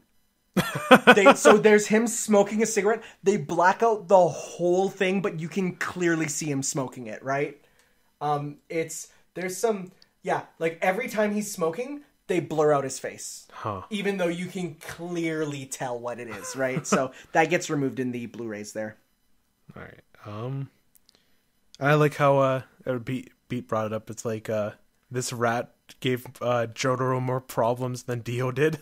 Yeah. Yeah. Well, remember though, Jotaro is kind of no longer in his prime. Like he's out of practice with the time stop. Yeah. And he's like it doesn't happen much. So he says like I'm not as good as I once was. When you play any video game, they literally refer to part 3 Jotaro as Jotaro in his prime. Wow. Like you play Jump Force, and they're like, we've recruited you at the time where you are most powerful, right after you defeat Dio. And he literally says, so it's all downhill from here? And they're like, sadly, yes. Next is Rohan Kishibe's, that's how I pronounce it? Kishibe's adventure. And this kickstarts out, okay. What was this one again? Wait, sorry, let's rewind it. Okay. Let's go to the manga artist's house. Yeah. New OP. Chase. Oh, right. I forgot about Chase. It's weird how they put it in the middle of the two-parter. Well, because it's meant to be like this is the start of the actual. This is where the plot starts to kick in. Okay. Yeah. So Chase, I came up with a list of all my favorite OPs. Okay. Number 1, End of the World. Okay. Number 2, Stand Proud. Yep. Number 3, Bloody Stream. Yep. Number 4, Crazy Noisy Bizarre Town. Number 5, Sodome. Last, Chase. Okay. I like Chase. Oh, and that's the thing. They're all good. Yeah. But it's tough to... Okay, so Chase is a very divisive song. When they... I'm talking about the animation, the actual like visuals of it. I'm like, this is weird. This is kind of like really jarring compared to Crazy Noisy Bizarre Town. Yes. But then later, when they introduce like the serial killer plot, I'm like, okay, this is much more thematic. Makes more sense. Also, I'm going to tell you this now. Do the lyrics appear on Crunchyroll? No, for it? they don't. Okay. I have to wait for the Blu-ray for that. Okay. The lyrics are very important. Oh. They actually can apply to both Josuke and the killer. Oh. They are done in such a way that they word things in such a way it's implying they're chasing each other. Well, that's cool. So, and if you pay attention to the visuals and stuff, like it can work for both of them. I really like the ending visual where Josuke is like going towards Kira, like they drop the ball. The best thing to do is once you're done, go and watch all 3 of the OPs together. They tell a very coherent narrative. Okay, that's cool. So I will let you know right now. They just played the new OP for part 5 too. It's good, but I don't think they finished the visuals for it yet. There's a lot of reused footage from the show, which makes me think they're saving stuff. So just like with JoJo, their openings evolve over time. Okay. So you will see changes. The song might not change, but the visuals will. Even if it's just the fact that they didn't actually finish it, and they will clean it up over time. Mm-hmm. There's the heart that's shown up it was in Crazy Noisy, and then it's in Chase. Yes. But it gets eaten by the skull. And you might notice it might come back later too. Yeah, so I feel that's going to be important. Yep. But overall, it's good. I like it, and it's good, and it's different. It's very different. Yeah, it's different. I do like it quite a bit as a song. He told me it's like the black sheep. It is of the OPs. Oh, definitely. It's the least JoJo like, which some people really dislike. I like it though. I think it's different, and it's a good song too. Yeah. Okay, back to Rohan Kishibe's adventure. What was this one about? They go to the alleyway and discover the ghost. Oh, yes. This was a trip. Yeah. I'm like, there's ghosts in JoJo now? I mean, aside from the punch ghosts. Right. Yeah, right. And aside from the spirits that leave people's bodies when they die. Right. So, I guess. But no, it is, because then it makes you start to question about, like, what is the afterlife like? Right? Mm-hmm. Yeah. The whole, like, infinite... The infinite alley there, and like... And then I thought for sure that Koichi was going to die, and that'd be, like, the main motivator for Josuke and Okuyasu to do what they're... Oh, yeah. To, like, find Kira, right? Mm-hmm. But he doesn't. But that's terrifying. Turn around and they're grabbing him. The hands? Oh, that's terrifying. So, did you play much of All-Star Battle? Not much. I played a few minutes. Okay, there's a fun thing with that on the Morio map. I don't want to play on that one yet because it's going to be a spoiler. For sure. Yes, there is. Yeah, there's spoilers on that till the end of part 5. Yeah. Yeah, I don't want to. But, part 5. Sorry, end of part 4. Okay. There is though the alleyway there. Oh, and if you go in it... No, it's not if you go... It's not, I guess, in the background. Oh, okay. But if you KO the opponent near it... Oh. Yeah. Okay, there you go. Yeah. So. Okay. Yeah, but it was really... It's really sad to find out that... What was her name? Raimi. She saved Rohan, and that's why she was so nice to him in the... I'm just going to consider that's purgatory. Pretty much, I think it's meant to be, yeah. Yeah. It's a really good episode. Really kicked off everything at the end. So, you're like, this guy could be anywhere, and he literally drives by. So I'll let you know, in the dub, Raimi is voiced by Kira Buckland, 2B. Oh, okay. So I've been friends with her on Facebook for a long time, right? Okay. Before, when she was just on the internet there. She is the biggest JoJo fan ever. Like bigger than the one that broke her butt? Okay, the biggest Western JoJo Okay. fan ever. She's huge. She's always talked about it. Her getting that role, she cried on stream. Oh wow. It was That's like awesome. That was such an awesome moment of like she was so it wasn't the character that she necessarily wanted. There's one character that she says she will kill to play as, and that's actually the protagonist of part 6. It's like that was one that it was an emotional moment for her to get that. So that was really cool. That's cool. Yeah. Yeah, I like Raimi. She's cool. She's a good character. And Arthur, the dog? Yeah. Just his neck's just like... His neck's ripped open. He's just walking around. He's like... Whoa. And like, afterwards, I thought about it and I'm like, that was Kira licking her hand. That's not okay. It's not, is it? Unless there was a stand, but we'll see. We'll see. And then I like how they're just like, it's Kira. It's this dude. You know who the murderer is. Now it's just like, how is Josuke and the others going? How are they going to meet up? And he's just a guy, it looks like, honestly. But with that hand? And he looks... Okay, so the black part of the hands. That's censorship. Okay. That's censorship. That's not stand power. How's that? What's going on there? No, there is actually meant to be like a bone and ripped off body there. Okay. You don't see it because censorship. Because they can't show that on TV. Another reason to pick up that Blu-ray when it comes out. Can't wait for that. Yeah. Anything other for that episode? So I knew what Kira looked like. I knew his name. Okay. But I don't know what the stand looks like. I don't know what it does. Good. Then you're good. Yeah. Then you're good there. Okay, then we go on. So you knew he looked literally exactly like David Bowie, right? I guess he does. He does. He is but that's a reference. Very explicitly based on David Bowie. Okay. And then we got Shigechi's Harvest, parts 1 and 2. Mm-hmm. Harvest! I was a fan of him at first. And then he turned into a complete... turned into a complete dirtbag. I hate him. You hate him? I hate him. I liked him at first because he just wants friends. It doesn't help that he is Araki's favorite character in the series. Really? Yeah. More than any of the protagonists. I don't know. Has he said why? He's just a precocious child. I'm like, I don't like him. I don't like him. What about stand? Harvest. Harvest's cool. Yeah. Yeah. The way they do it in the he makes use of it in the episodes and who gets the money. Just the idea of there's a lot you can do with the idea of collecting something. Mm-hmm. It's they like to collect things. You can force them to collect things. So you can get them to collect money. You can get them to collect the stamps for the lottery there. You can get them to collect body parts, right? So there's some fun stuff you can do with them. But I think his stand is way cooler than him. I like the little moment I just like how it feels like it feels like it's alive. It's not just like there's a scene happening in Moroyo. Yeah. And that's all that's happening. But no, it's like it's a reference not a reference, but like when Koichi saw them, he's like gonna wave, but then there's Ikako like stalking him and he had to like run away. Which that's the next episode. Something about Yukako. Okay, actually this is interesting. I haven't seen that one yet. I think so this is one thing where there's an episode later where actually in the manga they reversed the order. Like so there's like, imagine if you will, if the Yukako's episode happened before Harvest. Okay. So it's like they just flipped where they are, and so there's a couple episodes coming up where they rearranged the order to make more sense for the plot.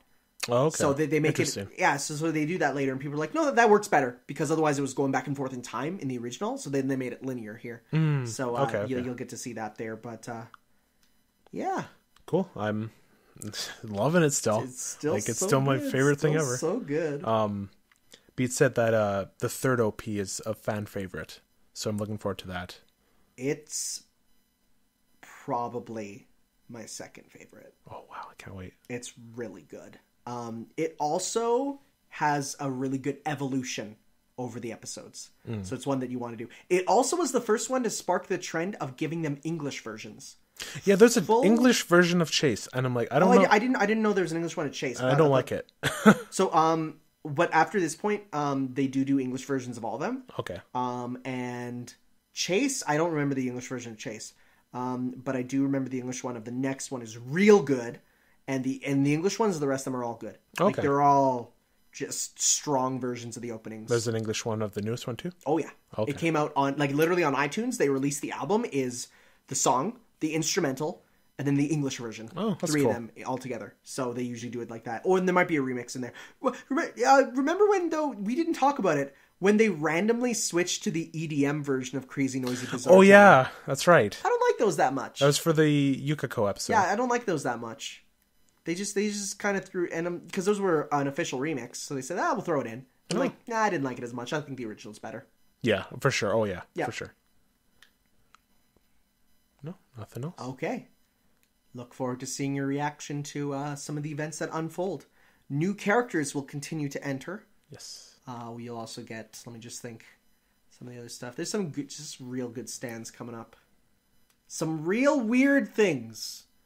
Some truly bizarre adventures, if you will.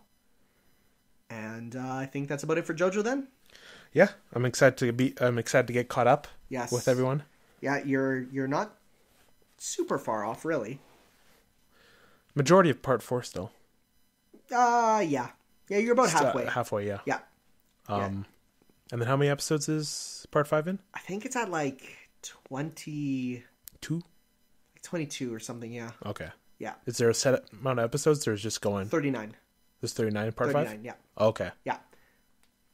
And have they confirmed part 6 adaptation yet? No, but they waited about a year after it finished airing for them to announce the next one each time. Yeah. Oh, that's a good one. Because they actually like pre-do most like the first half usually, and then the second half does it as it's airing. So okay. So like it's they work hard on it. It takes a long time.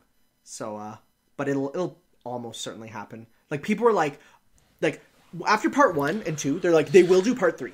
And then it was a question of, I don't know if they'll do part 4. And then after part 4, they're like, I don't know if they'll do part 5. And now they did part 5. They're like, okay, yeah, we're going to get to the end. Because as it goes on, like part 6 is not as popular, but at the same time, it's big important. And then part 7 is huge in Japan. So okay, cool. Part 8 right now is weird and not really doing a lot. I still have to go back to part 8. But I guess that's like part 4. It's not doing a lot right now. And then what I mean with part 8 is like they're not really pushing it. Oh. Like there's not a lot of stuff for it. So much to go through still, right? Oh, for sure, yeah. Okay. So JoJo spoilers end here. Yes, and right here. And now we're talking about Captain Marvel. Captain Marvel. All right. I don't have much to say about it, honestly. No? No. I thought it was a lot better than I expected to be. Oh, yeah, so it was a lot better than I expected. But at the end of the day, it was still I wasn't... Good. I was just gonna say it's still just a solid Marvel movie. I wasn't expecting that Skrull twist. I thought the Skrulls were going to be the bad guys throughout the movie. So when it first happened, I was like, as soon as I saw the main Skrull that they kind of party up with, when I saw his eyes for the first time, he has very human-like eyes. He's not designed with eyes of a bad guy. The other Skrulls have, like, scary eyes.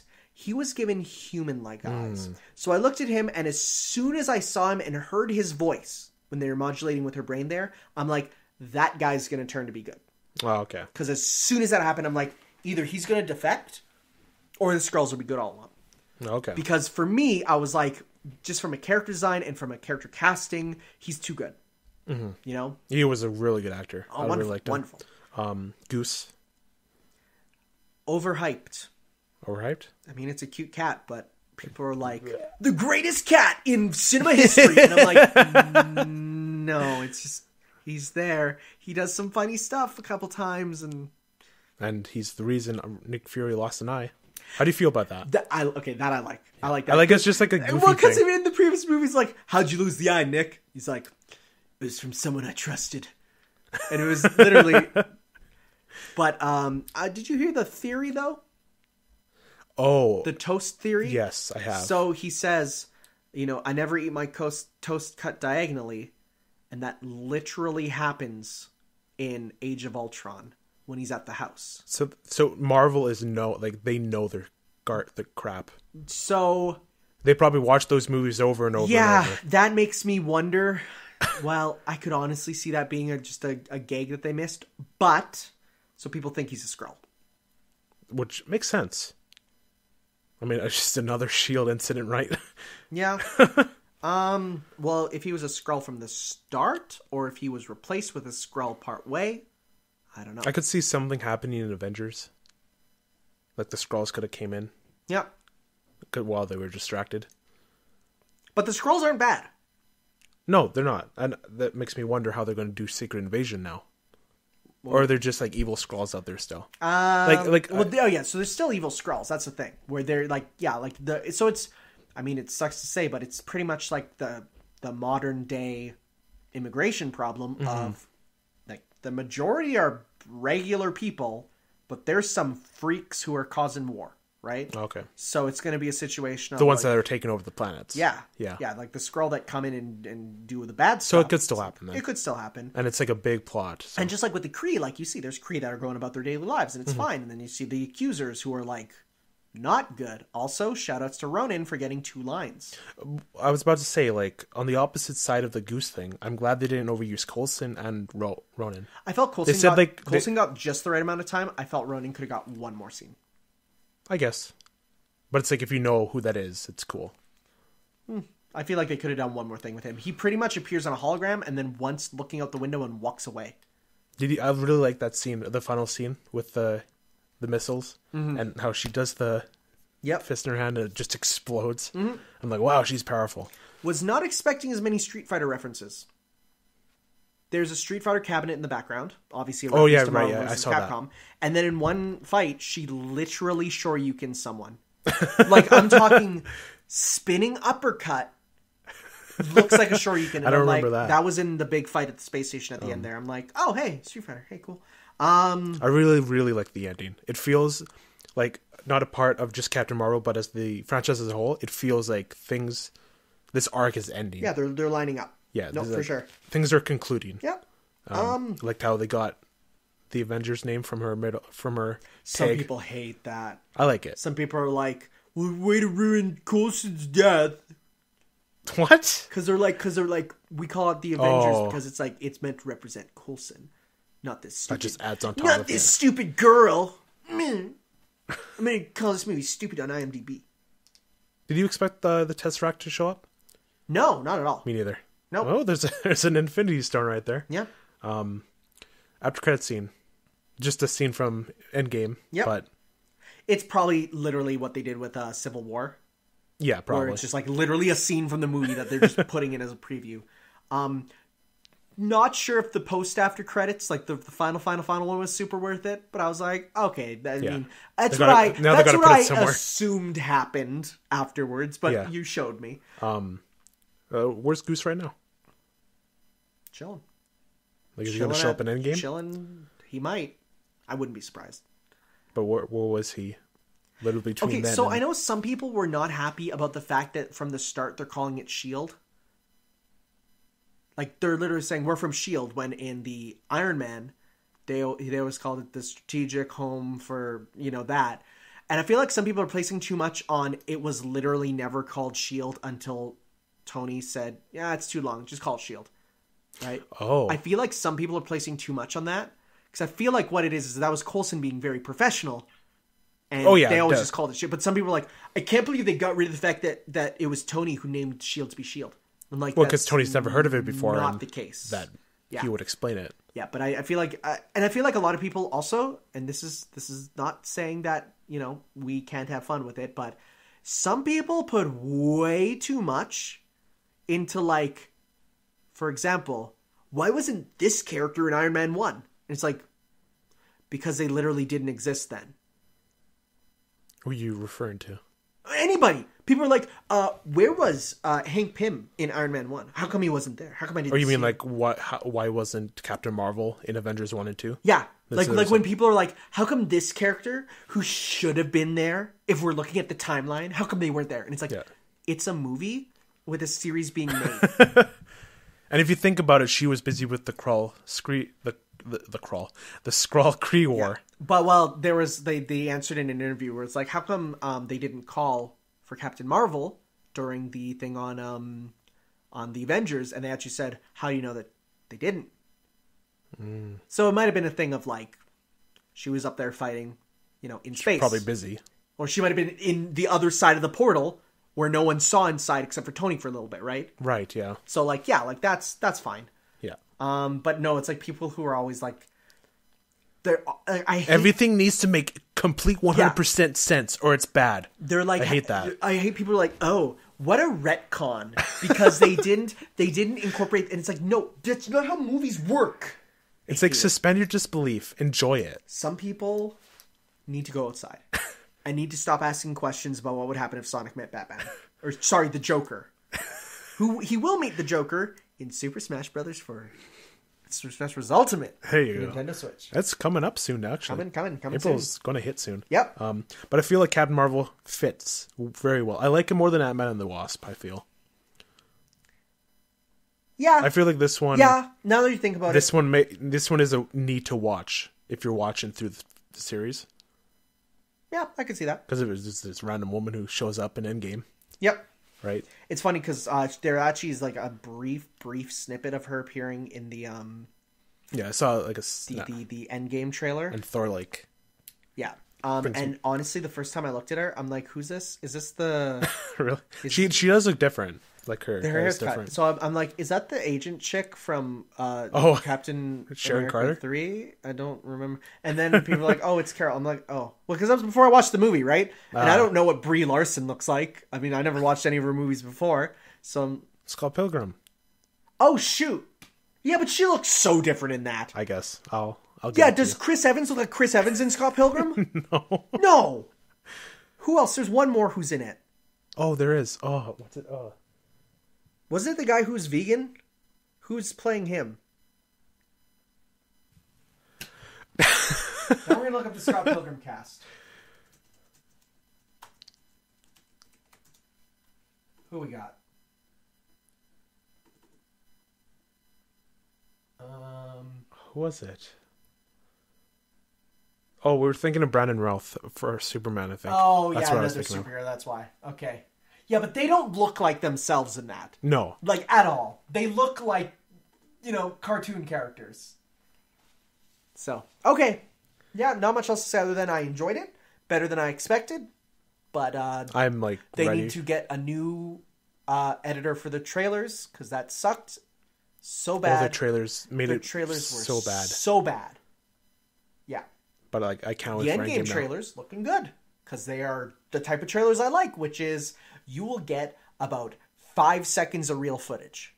Yeah. And that's it. The rest is just like shots that aren't even in the movie, shots that are fake, shots that are just for tone. I like that a lot. And for the TV spots that are going to come out, you're going to have to be more careful.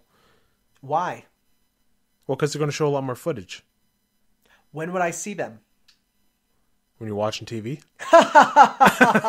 What a funny joke. I don't watch TV anymore. So we're good. Okay. Like, what about YouTube? YouTube thumbnails. I don't watch any of those. They would never appear for me. Okay. And I'm too busy getting those weird, creepy ads about like pregnant Japanese anime girls. That's all I get now. What the hell? That's all I get. So I'm not going to see that. Okay. That and like Subway. Eat fresh. Please Subway me, sponsor. Subway me, sponsor? Yep, that's what I said. All right. I think we're about done here. I'm losing my words. Well, you were losing your words at the beginning, too. I was, and it came back around. Circled around. Thematic. Theming. Like Marvel. Is there anything else you'd like to say, comment on April Fool's Day? Joke's on you. I've been American all along. Oh, no. It's not true. Do you know what they do in France?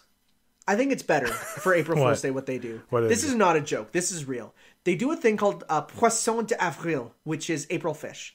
Where basically what you do is you take a paper fish, you attach a bit of tape to it, you go up to a friend, you say, hey, how's it going? You tap their back, and you're supposed to try and get as many fish on someone's back before they notice. And everyone's working together. So if you see someone with a fish on their back, you're supposed to try and do this, right? And then when they discover it, you all go, hey, Poisson d'Avril! So we're going to actually be doing that at my school. Okay. Because Poisson d'Avril is really funny. Just make sure it's not a stapler. No, it's with tape. Okay. Not a stapler. I'm just making sure, dude. Put on someone's back and slap it on. That would suck. That has happened. Why? Not to me, but like... Oh, okay. No, not to me. I was like, whoa. Metal. What else is metal? What? The end of tonight's episode of The Walking Dead. Oh. Okay. Guess we gotta go watch The Walking Dead. We'll see you guys next time for some more Ships Worldwide. Ciao. Bye.